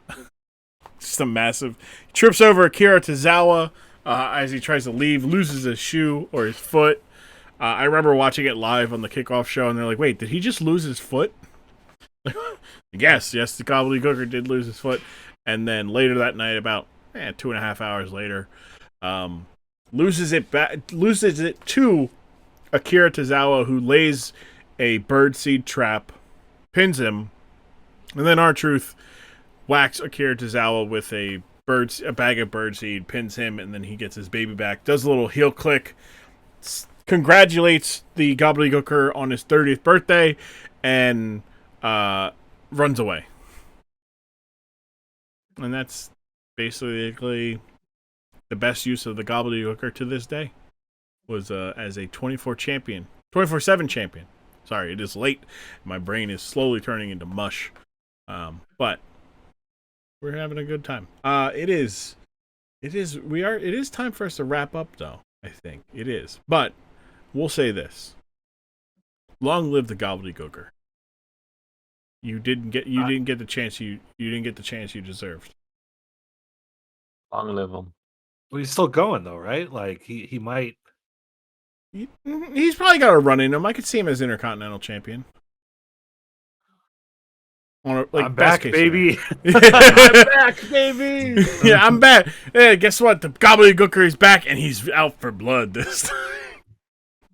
Just make him into a bad guy who's like, that's it. You guys have killed my family too many times. I'm the one who survived. I'm the turkey that survived. Yeah, I don't. Story. I mean, and that was last year, so he might come back this year. I mean, why not? Well, now I'm gonna look for it. Yeah, I'll be disappointed if he doesn't, because you know, it's old enough that like it can be what it was supposed to be, which is the mascot for the Thanksgiving event Survivor Series. But now it's like retro, it's an homage. You can do funny, goofy stuff with it. Nobody's gonna be like, "Boo! You spent so much TV time on an egg, all for Cotton Eye Joe." Just really love Cotton Eye Joe. It was a song. It was a song. It wasn't the. I'm glad we got to the bottom of the creation of the Gobbledy Gooker. Not a Thanksgiving thing. Not a mascot thing. No. They just really like Cotton Eye Joe and wanted an excuse for it. Yeah. How about we get Hulk Hogan to dance to it? No, that's too low for Hulk Hogan. Well, I have to go. Before we go, I do have a couple questions for you guys. One being last impression of the Gobbledy Gooker. I'm inspired. I'm inspired that somebody did that with their life, and it paid off, if only for a moment. It's a real story of attrition. There we go. I was going to say attribution. I'm like, that's not the word. Attrition. He really stuck to it for 30 years to finally get a title. It's amazing what you can do when you never give up. Never give up. Never let go, Jack. Never let go. What about you, Foxy? Last impression that you're going to take away from viewing the Gobbledy Gooker? I hope I get to see him today. Oh, I guess it's going to be today, right? It's this week. This week. Yeah. Oh. I think it's so. I haven't seen when the event is announced just yet, but it should be around this week. Yeah. I hope I get to see him. I'm actually excited for it now. He's with you in your heart and in your mind, Foxy. It's in my ears and your ears, where he whispers. Just like the thoughts, like just telling him, like, I'm glad I can hear you better, Mr. Gobbledy Gooker, but I feel like I don't understand you as he's speaking plain English. But yeah, no, that is the Gobbledy Gooker is a interesting idea, because it doesn't really, like a lot of the things in Dork Side of the Ring that we talk about, doesn't really fit exactly into pro wrestling. It feels a little shoehorned in, but only in wrestling could it be pulled off the way it was. And that is good. Well, as we leave we take our leave, I ask you guys once more to let the people know where they can find you, what things you're working on around this time. A reminder, it is the weekend, or the week, not the weekend, the week of Thanksgiving as the people are hearing this. So maybe you're working on something, maybe you know somebody who's working on something, maybe there's a cause you know of that you want to plug. Go ahead. Foxy, the floor is yours. Well, you guys can find me on Foxticious on Twitter. Foxticious everywhere else. And future self. Hi. Don't eat too much. That's smart. It's a first use of using this to remind future self of something. That's pretty good. That's smart.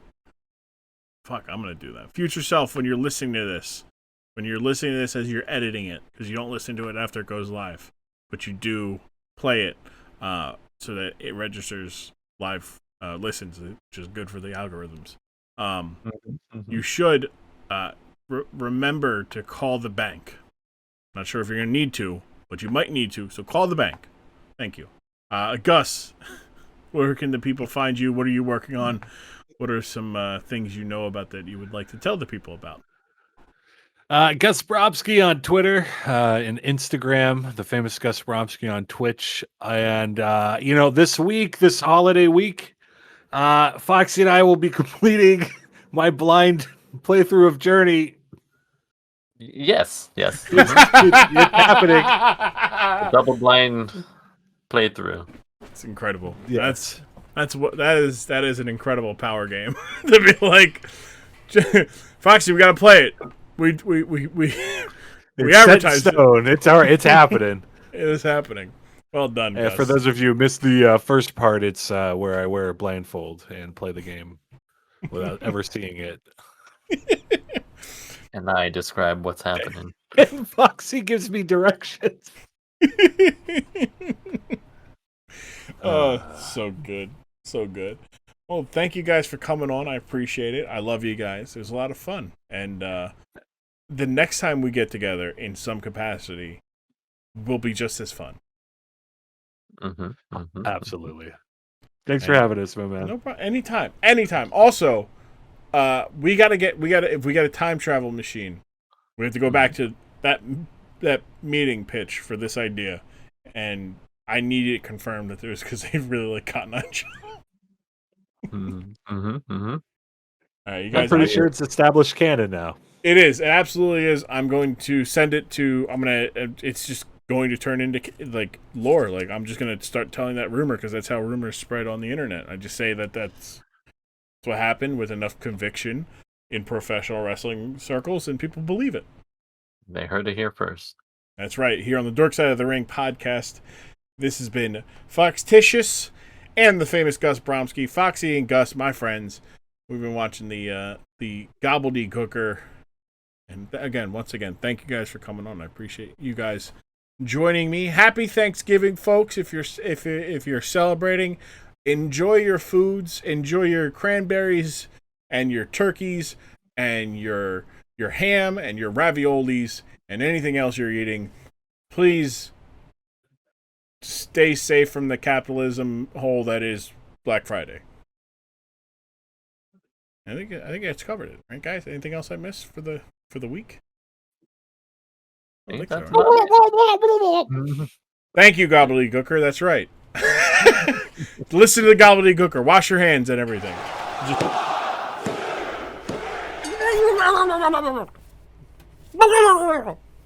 That was me saying thank you, Gus. Thank you, Foxy.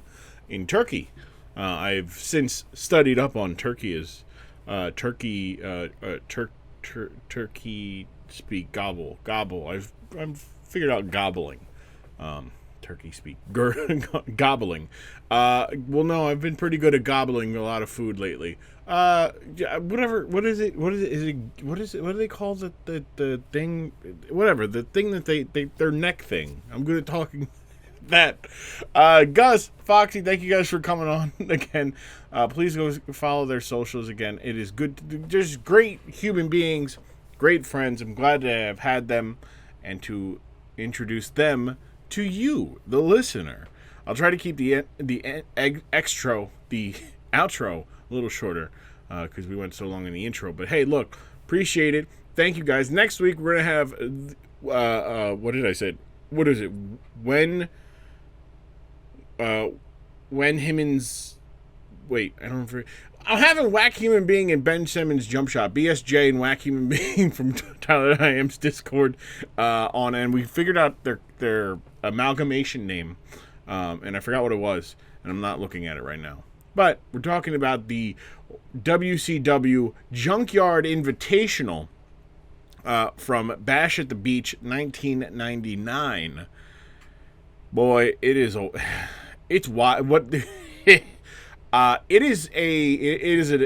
an experience, that's for sure. But we are having those two, I'm having those two on for the last Dork Side of the month. If you are listening to this, enjoy. I hope you enjoy your Thanksgiving.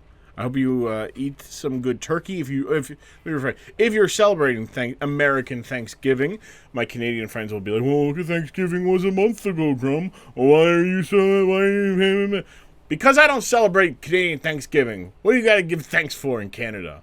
Actually, really, I do need to figure that out because I wonder why. Anyways, look, happy Thanksgiving. Enjoy your turkey. Enjoy some football. Enjoy the day with family if you're choosing to do so. Whatever you do, though, do it safely. If you are if you are doing things with family and you got them family members that are dumb and ignorant, bless. I hope you find some peace on this Thanksgiving.